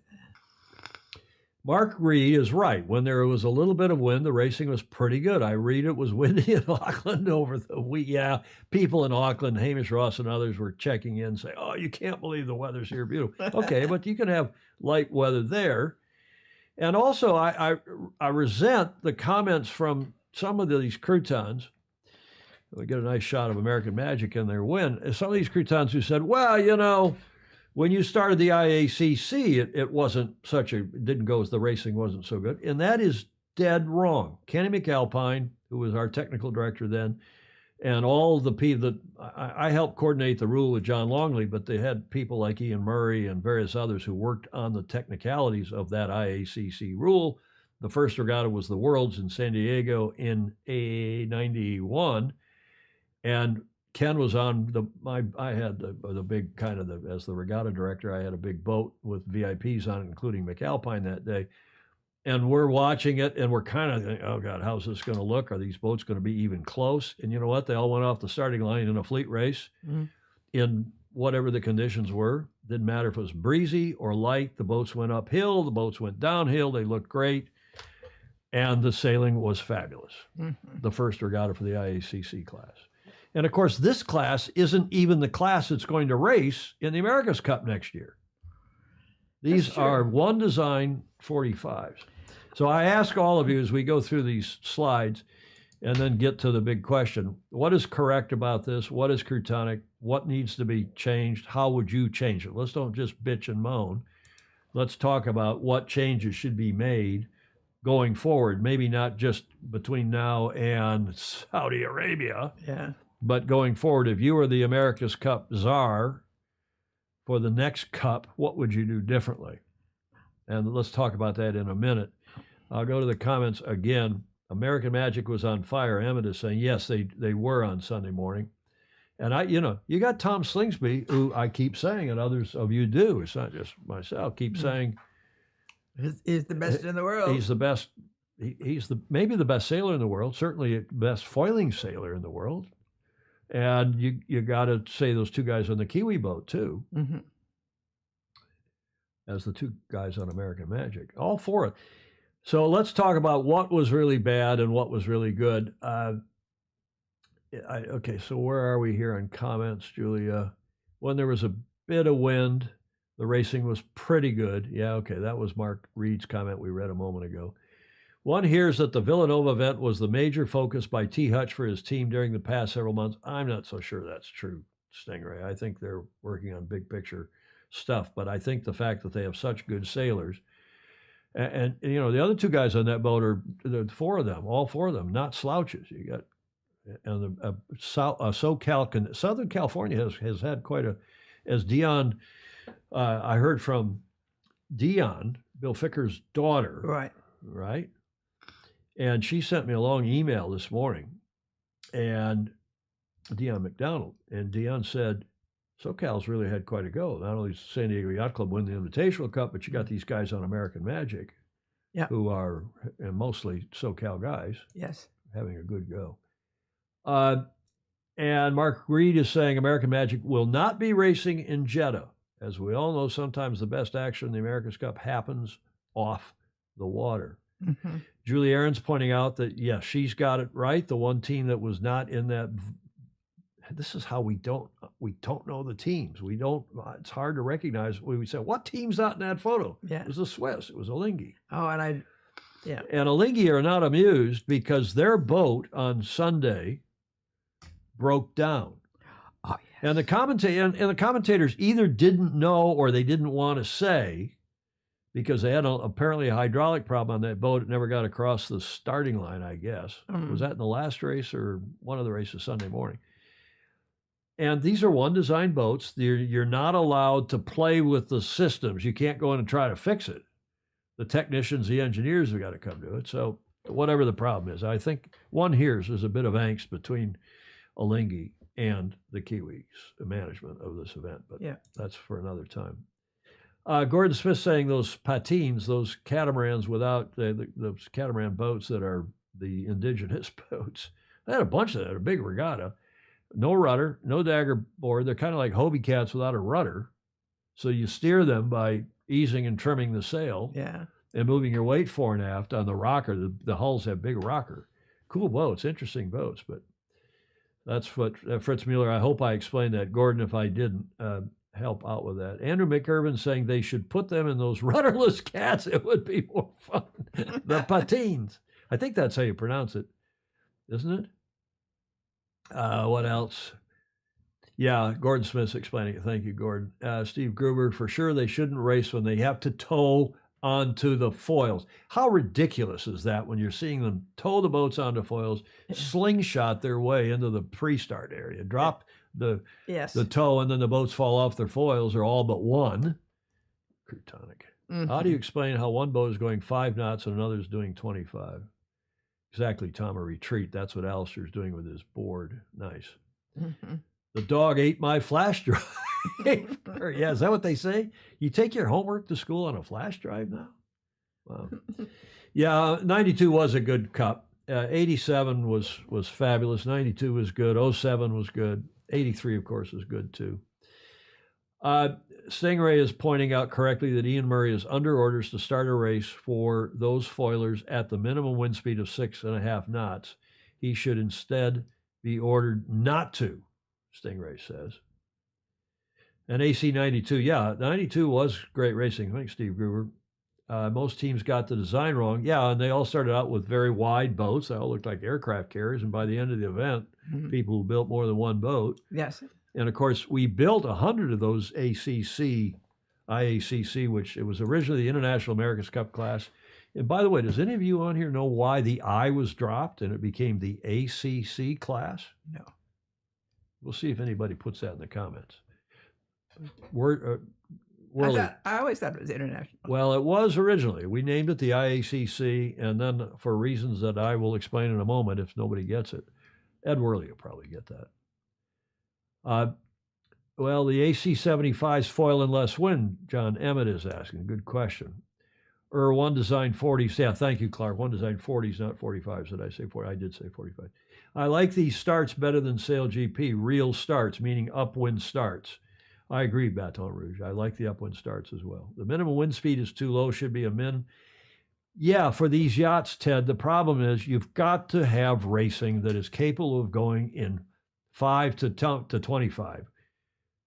Because these are the conditions we encounter around the world. We should have racing in 5 to 25. Right. Or whatever. But I mean, or whatever, but in a wide range, yes, wind and sea. The other thing is it was lumpy. As I said on one of my Facebook posts, you had almost a meter of seaway on Saturday, of chop, confused chop and waves, and trying to get a boat foiling it. Yeah, Stingray saying the Saturday races were a shambolic waste of time, but they did get 3 decent races in on Sunday. Yes. I wonder how different these boats are going to be to the 75s. I mean, one would think hugely. They are. They're going to be big difference. Big difference. And so why are we spending so much time on these?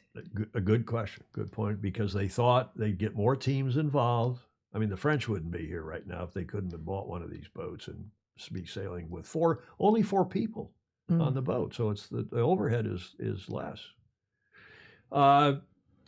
Yeah, back and forth. What's Jody say? Unfortunately, when we have this lust for foiling, this will be the rabbit hole we will continue to fall down into. Canfield, I'm going to read Bill Canfield, Mr. President. Is Bill still the president, Julia, of the USVI, the U.S. Virgin Islands Sailing Association? Yeah. I think he is. Bill, tell us if you are. And he, of course, is the famous father of the even more famous Taylor Canfield. And Bill Canfield, by the way, is a famously good sailor in his own right, as well as a superb contributor to our sport as a race officer and judge and so on. These boats are a waste of time if they look like model racing with two heads popped up above the parapet. This week, watch the replays of 83 and 87. You'll see sailing by sailboats. Phil Laffin says. Philip, totally agree. Lots of comments. Andrew, Mr. Dr. Andrew McIrvin, read this one. No one should be going to Jeddah. It should have been boycotted. All respect lost for Dalton, and the same regarding the arbitration panel decision. Well, the ARB panel's decision, you're right, Andrew, they just tossed it back in the hands. They put their hands up. Oh, am I signaling my camera to do something? Oh, yeah. They just put their hands up, Julia. Yeah. And said, this is outside our, which of course it's well within their bounds. And they said, this is up to the challenger of record and the defender to decide who goes. So they punted. It was a weak decision by a weak ARB panel. Sorry, any of you watching who are on the ARB panel. Hamish Ross, choose a common class, one new build only, sailor not designer driven and focused. No computers, sailing skills only. Forget foiling, maybe add an all-out but separate design division limited to 50 LOA to keep designers happy. There's Hamish's That's formulation. a good idea. Sounds pretty close. They had that discussion at the Moth Worlds this year. What discussion was that, John Emmett? Help us out. Give us another. Alex Hayworth, who's a very tuned-in guy here, a very tuned-in Fozy. The hydraulic problem occurred after the battery change. There are several known problems in the AC40 user manual describing how to fix these issues after the batteries have been changed. Well, changing batteries, having batteries that are controlling the boats and having four people that are push-button sailing. Okay, you got one guy driving with the wheel, but it looks too much like a video game to all of us. Mm-hmm. I'm sorry. And back and forth between Andrew and Alex, we won't get into all that. Julie, probably contrary-minded as the late, great Commodore Harry Anderson of New York Yacht Club would have said, get real. Why would the Kiwis ever be supportive of Alinghi? The Swiss will throw money at anything they can buy to try to win. No love lost there. They even bought the New York Yacht Club design team. Yes, they did. But that doesn't seem to have slowed down New York Yacht Club, at least so far. Emmett saying, that is why the kites were so good at The Hague. At Den Haag, Ilka's struggled to race in 5 knots of wind and 2 knots of current. Okay. Mm-hmm. And I think Patrick Dyer is responding to that, saying that's a different scenario, different scene. Yep. Stingray, would you hold World Surfing Championship events on a day when there was flat water? Good point. Grant Dalton was channeling his inner Cuba Gooding Jr. Show me the money. Yep. That's what happens when you choose venues based on the event fee rather than on the sailing conditions. Yes. Stingray says the AC needs a much tighter wind range limit given they are foilers. Yeah, but that's the problem. If you're going to televise a sport and you're going to try to interest people broadly, not just sailors, but non-sailors, you got to have an event that happens. It's got to take place. And that's why you pick venues like San Francisco that are reliably windy, iconically beautiful. Yes. And Auckland is the same way. Mm-hmm. Newport, Rhode Island no venue is perfect, but Newport, more often than not, in June, July, August, September, you have breeze. Mm-hmm. Might have 6 or 8 knots, but you still raced in 12s, even if you had a big lump outside in the Rhode Island Sound, as Bill Canfield will tell you. One last comment before we push on here. Replying to Baton Rouge, this is Alex Hayworth.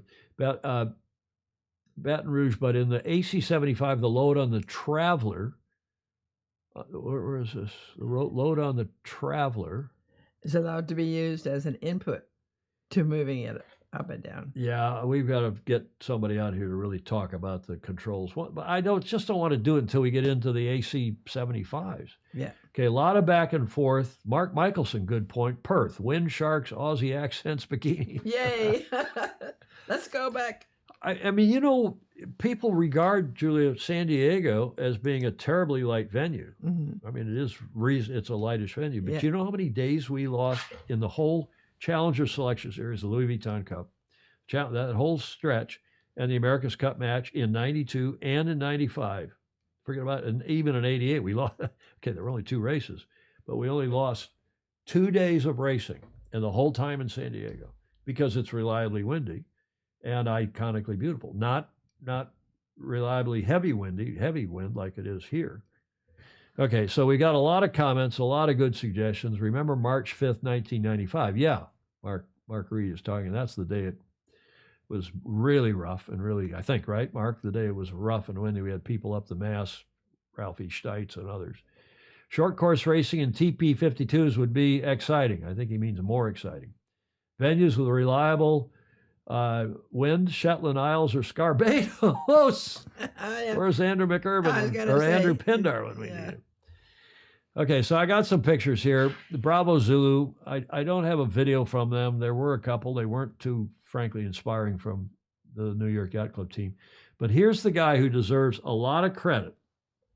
Casper, as we used to call him, because he's also, like, as am I, fair skinned, and he puts a lot of zinc oxide on his face so he doesn't get burnt to a crisp all the hours he spends out on the water.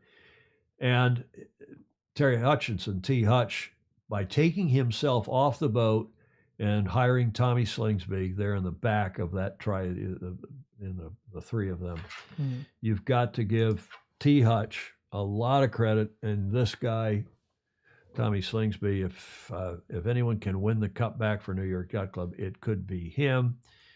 And that is going to be a tough ask because these guys are also really, really good.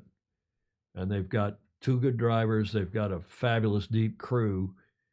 And as it should be, beating the Defender, it should be difficult. It should not be a cakewalk, and it will not be. Here's their reaction, Team New Zealand's reaction to the goings-on Sunday. All clear, all clear. A bit frustrating there in the end, but we did some really good things today, and we also made a few unforced errors when we were actually leading. So disappointing for us, but we still did enough to make the match race final, but unfortunately the wind died on us and we couldn't get that race away. We just made a couple too many mistakes today. I thought we were starting in general quite well and had 2 good starts, 2 good races, but ultimately the final fleet race we made an error in the jibe and fell off the foil and handed that win to American Magic and did a good job to fight back into second place, but ultimately that wasn't enough. We kind of probably assumed that the match race was going to go ahead and that would be fine, but one thing I've learned with sport is that you always want to keep at the top of the leaderboard after every race because you never know when it might end. I think those first 2 races today with a little bit more breeze showed, you know, how tight the racing can be around the racetrack when there is that little bit more breeze. So I mean, I'm excited for the next event and hopefully we get a little bit more breeze and a few more of those really tight battles and tight races between all 6 competitors. As soon as you get 8, 9 knots of wind, the boats become alive. We're racing super tight, super close, and 2 of the races today, or even all 3 races today, were really good races that we had for the fleet racing. There's a big future for this class, and I think as people get to spend more time in the boats and the racing will get even closer, and hopefully at the next event in Jeddah we get a bit more breeze and can really see what these boats can do over a 3-day period. Okay, a bit of an abrupt ending on the video, but there's some interesting comments. Alex, another time we'll talk about that 95 LVC Louis Vuitton Cup when the aircraft carrier came right through the fleet. Now, one hears, subsequent to that, I was not running the Regatta 95. I was actually the rules advisor for Team Dennis. I ran the 88, 92 events. And then we had Meg, and I thought I was going to retire, and then Dennis called up to come back and help.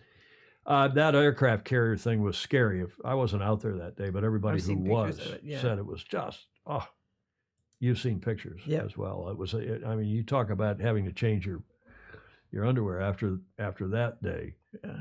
But I think the Navy was doing it as an exercise. That's what I'm told by senior series. I had a senior series guy from the Navy, a retired naval officer who was working for me in the 92 Cup, and he's still a good friend. And yeah, he said they were doing it, and they were going slow, and they were just watching for the boats to, you know, and they knew what the visibility was. They knew when they would be seen, and they knew that they were keeping their speed below the distance remaining to the yachts. Mm-hmm. And hence, and they also, those carriers, they've got boats out in front of them and they got helicopters over them. And it was, when that boat came out of the fog, it was pretty amazing. Yeah. You never know what exercises are being conducted by Yes. the Navy off San Diego, because it's one of the biggest naval ports Yes. in the world by any Navy. I hope they're. Jody's, he's got a pretty good. I would rather watch a pre-recorded race in good conditions than that horse manure that was served up this weekend. Why is there an infatuation for live sailing on TV? I think, Jody, live sports is what people, it's like this show. People watch this show in part because it's live. You all can comment.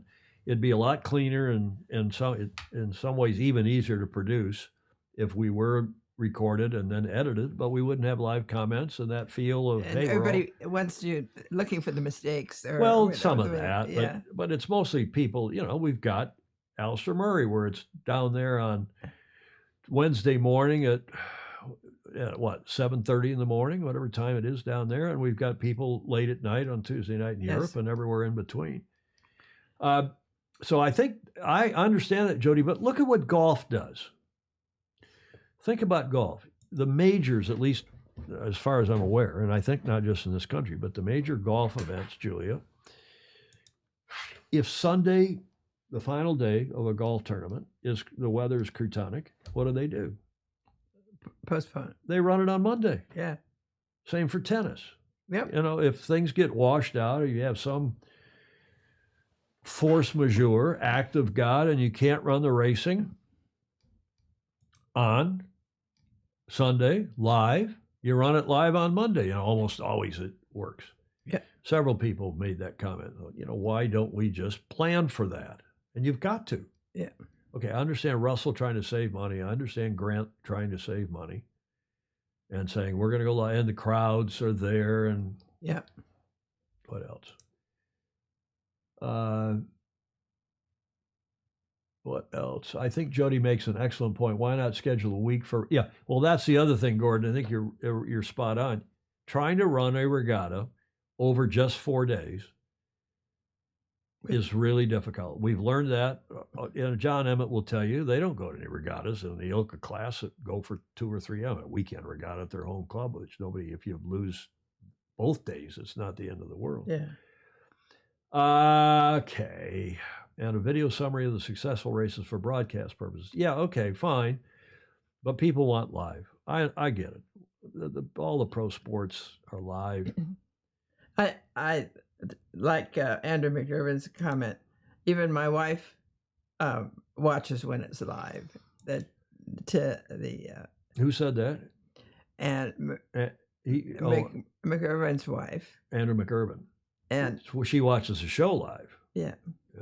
Yeah. Did you see what Ryman said? Ted said, "Yeah, Tom, but you don't drop off your foils." That is God. We've got to have a racing that where you don't go from 25 knots to 5 knots and you fall off your foils and you have. I give Team New Zealand credit though; they got back on their foils. Yeah. In that one of those 2 light air races, which was pretty bloody amazing.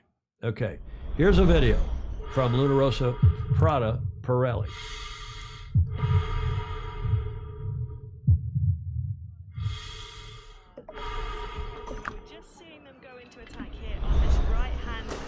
It looks to me like they've made some really nice gains up this. Its visibility, if something comes in, goes down to 0. Like you won't if you're having rain with 50 knots, you don't see anything. So one side of it, I know you've got rain.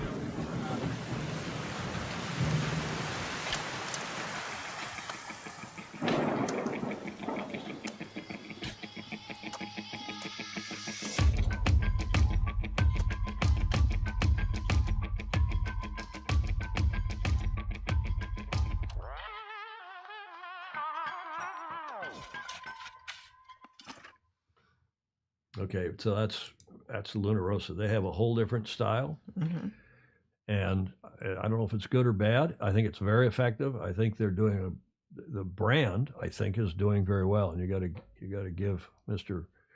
Bertelli a lot of credit. Clark Chapin asked the question, a trivia question, what was the name of that aircraft carrier in the 95 LVC Louis Vuitton Cup that appeared out of the fog on the race course? And Mark Reed, who was there, remembered it was the Abe Lincoln. I cannot tell a lie. It was I. I don't know if that's true or not about Abe Lincoln, but that's what we were taught as kids, right? Right. Oh, Clark Chapin, as the farmers say, ranting like a tall cow pissing on a flat rock. What? Yeah, it's a good point by Alex Hayworth.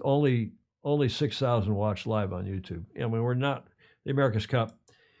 And I'm going to go here in a moment to what President Canfield said, because he's made a list, and I want you to react, please, if you would, in the comments to that list. But I assume, I hope not, but I assume that Magnus the Magnificent, Magnus Wheatley, wrote this. He's doing a lot of writing for them. I assume he's writing the releases, maybe not. But when this came out, and I saw this nail-biting opening day full of surprises. This is the day that was so light and they're falling off their foils and never completing. And the first day of the preliminary regatta of the 37th America's Cup was a day of mixed fortunes, drama, desperation, nail-biting excitement.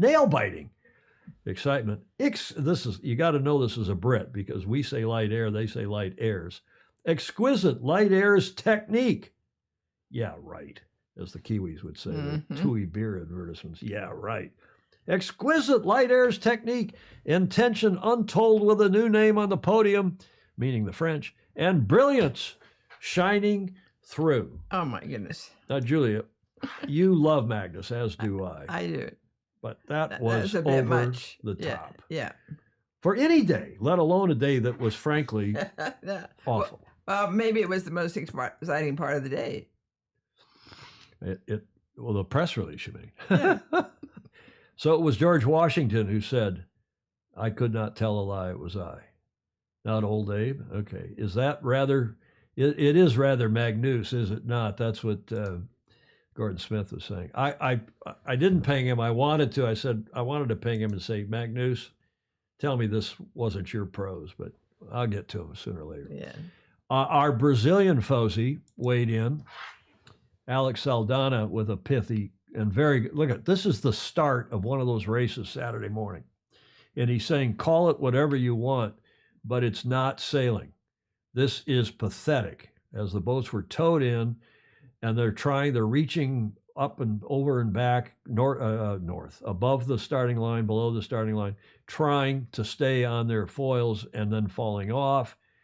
And somebody also, several of you, in fact, I should play it, the whole thing on a show sometime. We've maybe played a snippet of it, but there is this Irish spoof of the Olympics. Yes. Do you remember this? Yes, the spoof of the Olympics from 2012, I think it was. And the guy is, I guess he knows full well what yacht racing is all about, but he's spoofing our sport and saying, well, they're about to start. And one of them is going backwards. Right. And they're about to finish. And he thinks they're finishing when he doesn't, he pretends like they're, and it's a start. And it's foul, and he makes fun of the Aussies and the Kiwis and the Americans and everybody else. It's a lot of fun. Maybe I should play that video. Yeah. Not today, but we'll play that another time. But that's what this Alex Saldana's, what that reminded me of. So the Irish commentary from 2012 was a gas, Gordon Smith is saying. Yeah. Yeah, it was sad. So that's Alex. Thank you for that. One of our Brazilian Fozy. And this is the picture I put up after the start of the match race. And I you know what I do? I'll tell you what, one of the reasons we get good photos on here that nobody else has is I go in and take screen grabs off the video. And I do it live, real time, but I also do it on big high-res screens. Like I've got a 34-inch, very, 4K high-res screen here. I can play stuff on it, do a screen grab, and when it gets back down to a smaller size, it looks, decent. And that is from my iPhone. I was down in Mexico and I took that shot, obviously, over the weekend. Didn't get back here till Sunday night late. And I wrote on my Facebook page, the beginning of the end. In the match racing grand final, ETNZ fell off the foils in the pre-start and took 2 penalties, boundary and late entry. Then AM fell off the foils, American Magic, just before the start, but took the early lead, as you could see in that. And by the way, Team New Zealand have not taken the penalties yet. They've got to back off some more in this shot. So with the wind dying at almost a meter of confused, sloppy sea, there was no way the boats were going to get foiling again, which Tom Slingsby predicted before the start of that race, by the way, not in so few words, but they all knew the wind was dying, was crapping out. The per leg time limit is only 10 minutes, and the yachts were not even halfway up the first leg, displacing as they were at 5 or 6 knots, when the time limit ran out and the RC, the race committee, abandoned. The tenders towed the yachts back to the starting area, and after both skippers were interviewed on TV, the inevitable cancellation of further racing was announced by the race committee. So AM wins overall, having finished at the top of the leaderboard after the fleet racing. Plenty of grist for today's show for the Fosey Mill. Bottom line, in my opinion, this was a predictable fuster-cluck of a regatta. Indeed, hilarious if it were not so sad for our beloved sport and our beloved cup. And regardless, and I don't mean to take anything away from Terry T. Hutch, the American Man, and for that matter, ETNZ, because they both sailed predictably really well. And I would say, bottom line, in all this, if the breeze, as I said here at my last sentence, just like in Sail GP, when the breeze is up, don't bet against slingers. Your thoughts?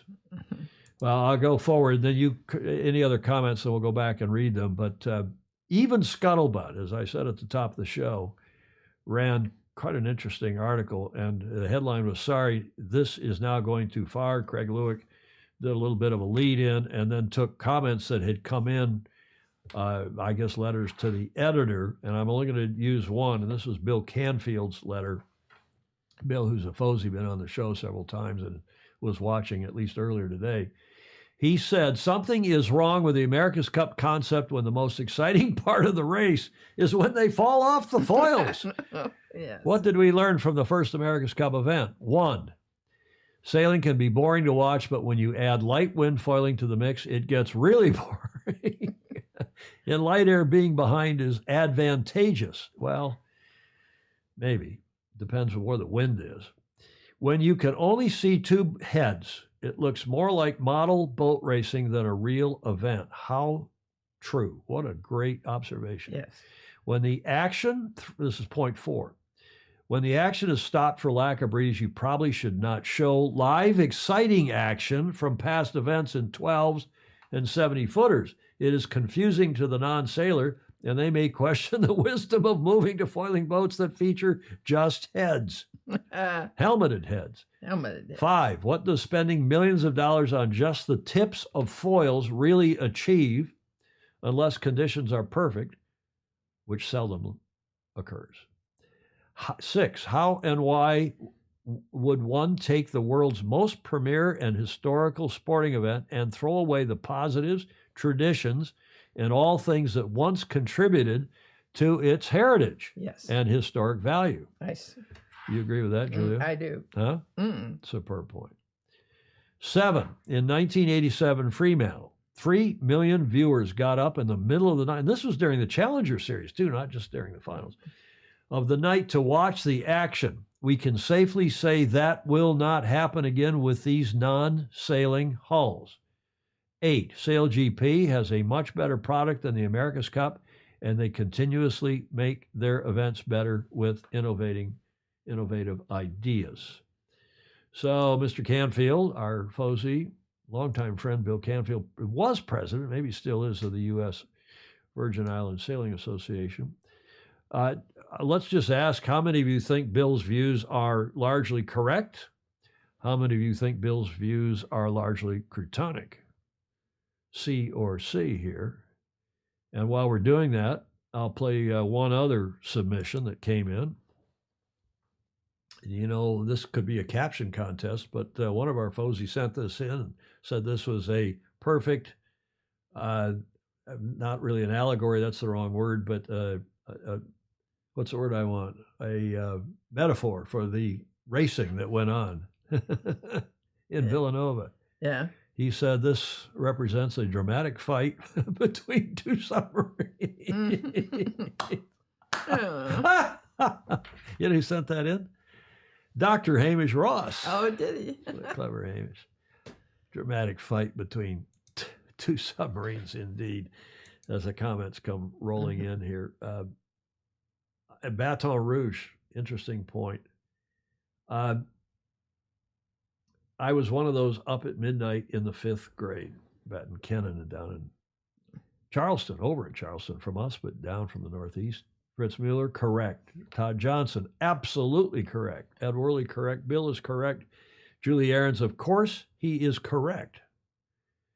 GP is putting the pressure on AC. That was their plan from day one. Well, competition is good, isn't it? I'm in favor of competition. Fritz Mueller is just crying his eyes out. Mark Reed, good points, but several SailGP events have suffered for lack of wind. Chicago 2023, yeah, New York, and even here in San Francisco, it was a struggle, but they did get it off, and the breeze didn't come. That was not this year, last year, right? In San Francisco. And Clark Chapin says it's correct. And I'm any number of others. I'm with Mark Reed, Gordon Smith is saying. So yeah, the point is, don't, I'm sorry to repeat, I'll say it again. Don't run races where there's a good chance of not having good wind, and that's following the money. You go there because the money's on offer. Right. Instead of going and running races, oh, you got to fund the regatta. No, you don't. You don't have to run a multi-million-dollar event. This is a silly sailboat race. Mm-hmm. New York Yacht Club ran it very successfully in Newport, Rhode Island, with a lady, what was her name? Late great Mark Reed will remember, who ran kind of the media center and the regatta. She ran the regatta office, and as other people ran the media center, which was over there in the Armory, kind of a one-person operation. Yeah. And they had a race committee that went out and ran the races. Bruno then figured out how to run the Louis Vuitton Cup, and they got local judges to hear protests. Okay, you wouldn't do that today. I was hearing protests in Newport, Rhode Island, of the Challenger Selection Series in 1980. An American, and there were several other Americans, and I was a top judge in those days, and that was interesting. It was, but it was cost effective, and the decisions were correct. Yes, it's like the Super Bowl or the Olympics. You don't have to try to make it into the Super Bowl or the Olympics. No, you're exactly right. AC has become the most prestigious rowing event in the world, Bill Haynes is saying. It's like organizing a snowball fight in a desert. Good metaphor, good point. Oh, that's a simile, Graham Sweeney. Good point, I like that. I prefer SailGP. I'll again be up early with my pot of coffee this weekend for Italy. Nice. Jody saying SailGP, they are rowing their foils in light air. No, they stopped that. They made that illegal, Jody. After, where'd that happen? That it was it LA, and then they outlawed it for the next event, I think, which is good. Perfect for the Paralympics. Well, let's see how it goes in Saudi Arabia, because Saudi Arabia may have more consistent breeze. Hopefully they've got. Yes. I mean, we want this to be a great event, but the setup is all wrong. I'm sorry, and trying to repair it at this point is all but impossible. Yeah. Okay, Julia's giving me the hairy eyeball. Let's get on. We're an hour and 55 minutes, so let's wrap this one up. She's right. With one last Yeah, it's video. a tricky weekend. Conditions really didn't play ball on the Friday, Saturday. Today we had some reasonable conditions, certainly for the first two races. We came into this knowing that we were slightly on the back foot, some of the other teams, in terms of time in the boat. But that said, we still performed really below where we aspire to be. We're not going to take that lightly. Certainly going to go away and have a very good, hard look at ultimately where we were getting it wrong in terms of the performance of the boat, the handling of the boat. The positives are that we've come a long way through the last four days of sailing, with the training days and then the racing days. Certainly a lot closer than where we started off, and like I say, learned a lot that we'll take through into the AC35. So yeah, we'll go away, have a good hard look at what we're doing wrong, and get things back on track for Jeddah and look for a much more positive performance out there. Okay, so I said in the show notes at the top of the show, poor old Ben, he wins Sail GP, and then he has this regatta where they were DFL. Were they last finally? I mean, excuse me. I tell you what, Ben, Sir Ben, I love you. He's the best, most decorated Olympic sailor in the history of the world, even more so than Buddy Malgus, way more so than Buddy Malgus, more so than who is our Danish hero? Gordon Smith helped me out. Everybody else helped me out. At the end of 2 hours, my brain is starting to fail. But just astonishing that Ben can't seem to start. He even struggled in Sail GP to start. I think Ben, if he's going to have a chance of doing anything in this America's Cup, he has to take himself off the wheel. Mm-hmm. Maybe. Huh?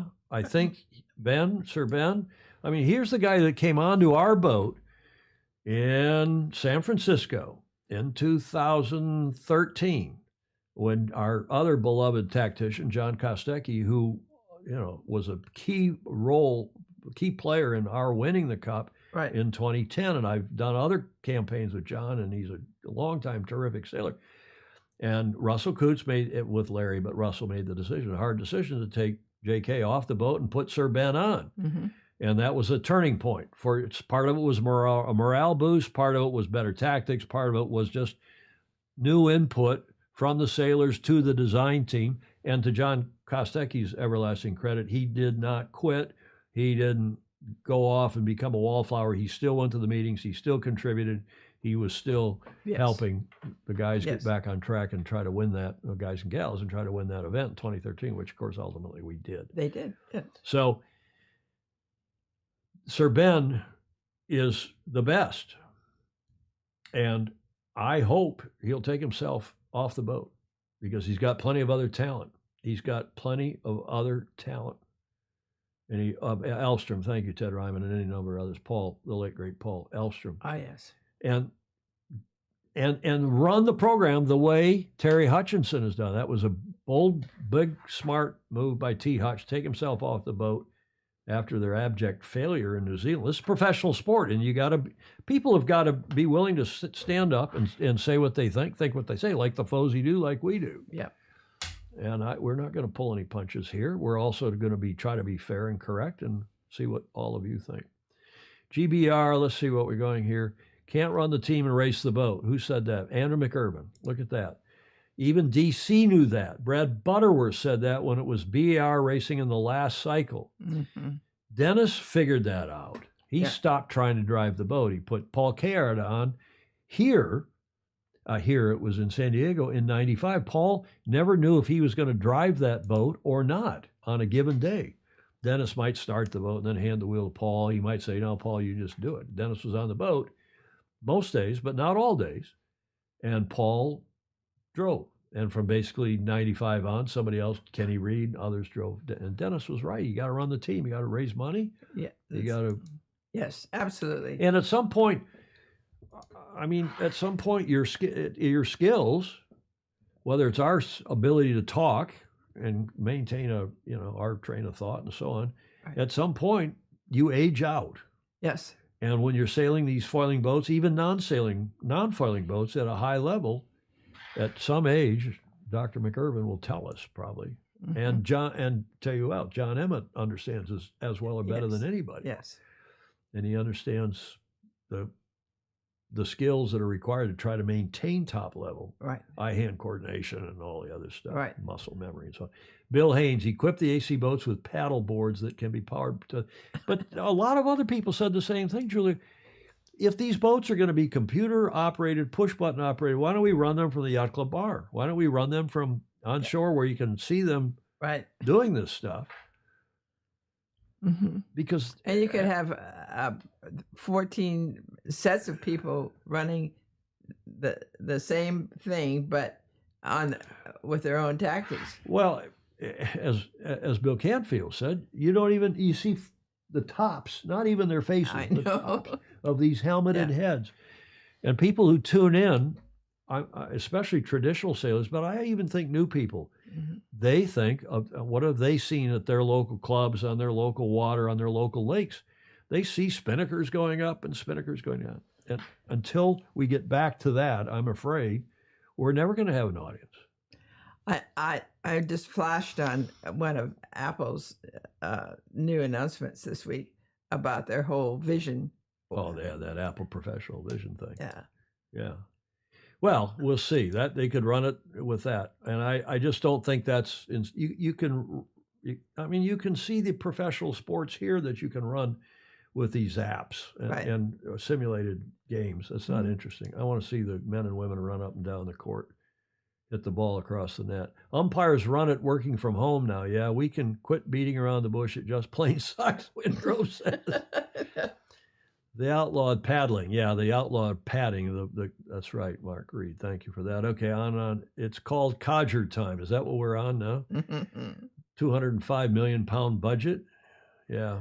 Andrew, McIrvin, Mr. Dr. Andrews saying, and Lipton never won QED. Yeah. Okay, well, Sir Ben, I hope you will take, he's a smart boy. He'll figure it out. And Mr. Ineos as well. Now, what's next? Jeddah, PR number 2, as I call it, not press release or public relations. It is pre-regatta number 2, the 29th of November through the 2nd of December. I predict some of the same problems there, but hopefully they'll have some breeze and they'll have a decent regatta, because for the sake of all of us, Julia, that's what we need, right? Absolutely. Excuse me. And they have a gorgeous facility. Well, you're only seeing pictures of the gorgeous part. Oh. So on the waterfront, you're seeing a little bit of a marina there, and that's about it. There's some resort hotels, but precious few there on the water in Jeddah. And part of it is the king wanting to spread money around. Can't do everything in Riyadh. They got to spread it to Jeddah. That's why Formula One's there. Okay. Any other comments that we must absolutely, positively, Julia, get to? They won't have New York Yacht Club Magic, American Magic, so the best team won't be there. Well, I still think Team New Zealand's probably the best team. I don't know, Ed, if they're going or not. I'm told they're not, but I haven't seen anything authoritative. I have not. Sailing is a human endeavor, Ed Worley. Maybe this is give the last word to Ed. Sailing is a human endeavor that inspires people through interaction with the sea and wind, not with computers and joysticks. What do you think of that, Julia? I like it a lot. I do too. Bravo Zulu, all of you. Thank you for your interest and support. That gets us to the last leg. And I have a little bit of historical perspective on all this. Several of you said, why don't you show us some video from the old days, 1983. Well, on this week, as Ed Worley and others will remind us, Mark Reed included, it was in September of 83, and after 3 races, Liberty led Australia 2. Today was actually a lay day, this being the 19th of September here in the States. 3 races had been raced. The scoring is kind of weird. It's a scoring it's not weird, it's just from an Australian perspective. And after 3 races, Liberty led 2-1. See the delta in that third race? It was 3 minutes, 14 seconds. It looked like that was an Australia 2 lead, the delta, and it started to look like maybe there was something rocket ship fast about that boat. Nonetheless, on the 20th of September, Liberty came back and won and went up 3-1, won by 43 seconds. And then, as you know, there were 3 wins in a row by Australia 2, including the rubber match, if you're a bridge player, on the 26th of September, when which was 26th. Was it the 26th of Newport or the 25th? Can't remember. That's Australian dating or Newport dating.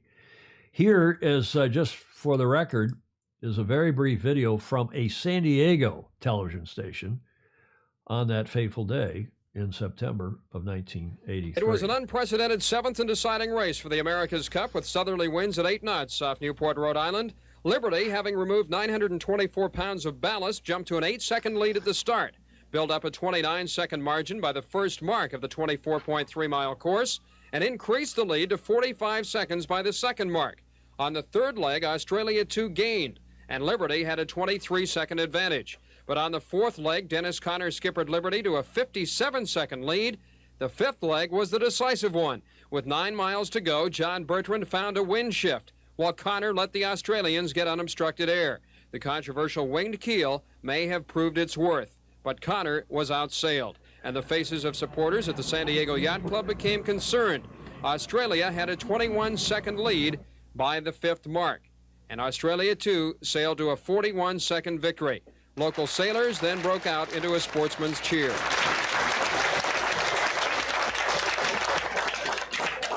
I think it's a breakthrough design as a total design. The hull, the keel, and the rig all work together. A lot of attention has been focused on the keel, and I think that there are a lot of features to the design beside the keel that are making that boat go quick.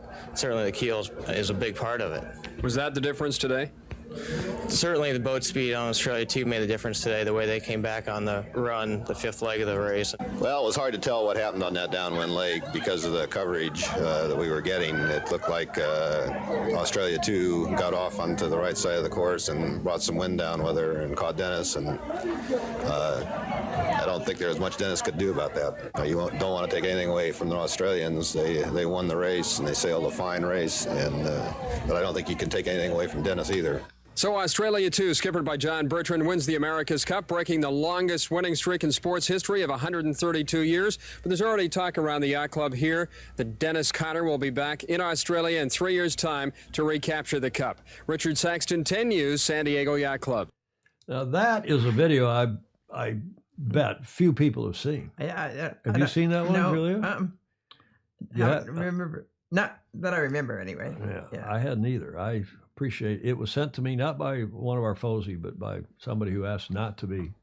I think they got that out of a vault someplace. I don't know if it's on YouTube or where they got it. It's Channel 10, the ABC station in San Diego, and we appreciate very much if you're watching the gentleman who sent that to us. My old college sailing teammate, Bruce Nelson.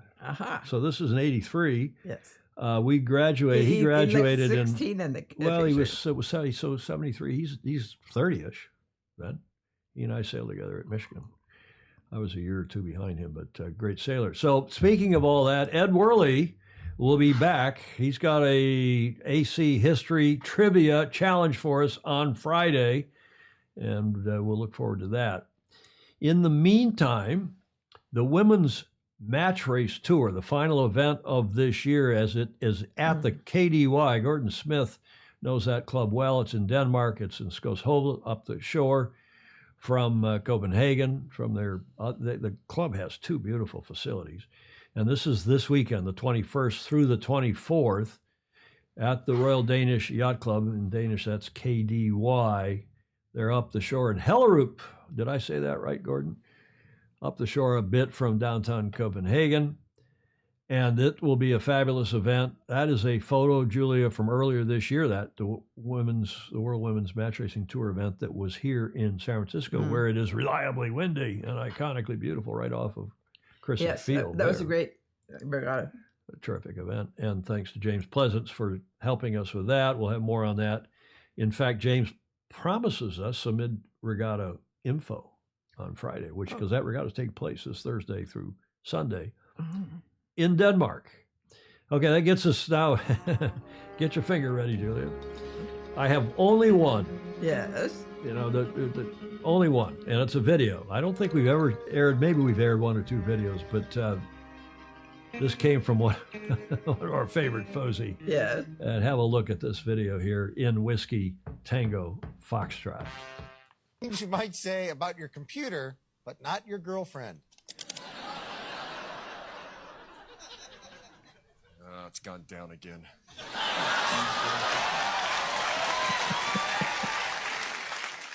Wow, it's got a lot of RAM.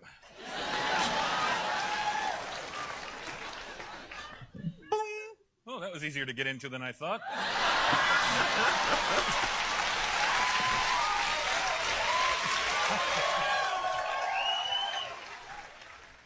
Next year I'm getting rid of it and getting the new model.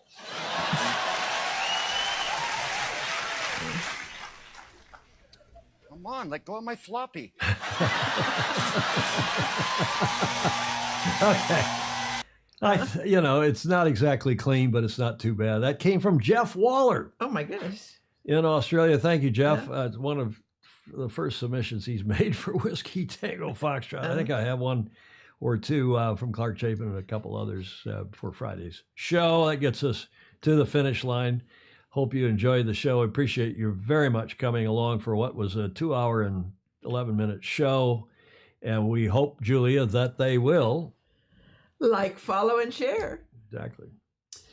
And if you're so inclined, we would also appreciate it if you would, comments welcome and even in replay. Again, what a fantastic group. There was not a single coarse word. In fact, in all of the posts on my Facebook page we put pictures up and images and comments and so on. There was one guy who said one comment that was, coarse language. It was, and I texted him. I said, please remember, we have it's a prime directive. No coarse language, no personal attacks, no name calling. If you don't take this down or amend it, we're going to take it down for you and block you. Yeah. And within 15 minutes, it was fixed.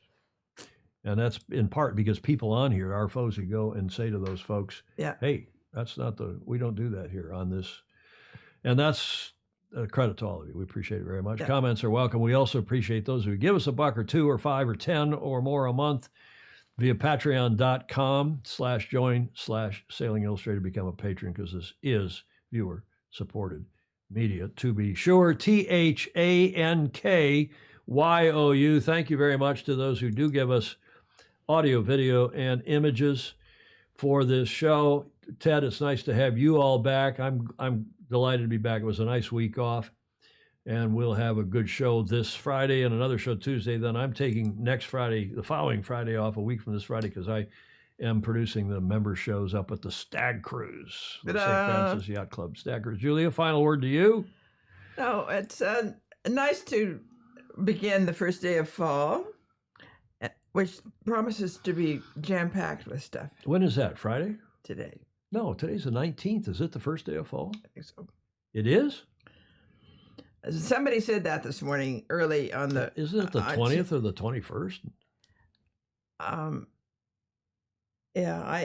Somebody said that early on television this morning as I was listening to it. We will clarify that on Friday's show. Thanks, everybody. Thank you, Julia. Hope to see you all on Friday. In the meantime, have a great rest of your week, and sail fast, sail safe, and have fun. Ciao for now.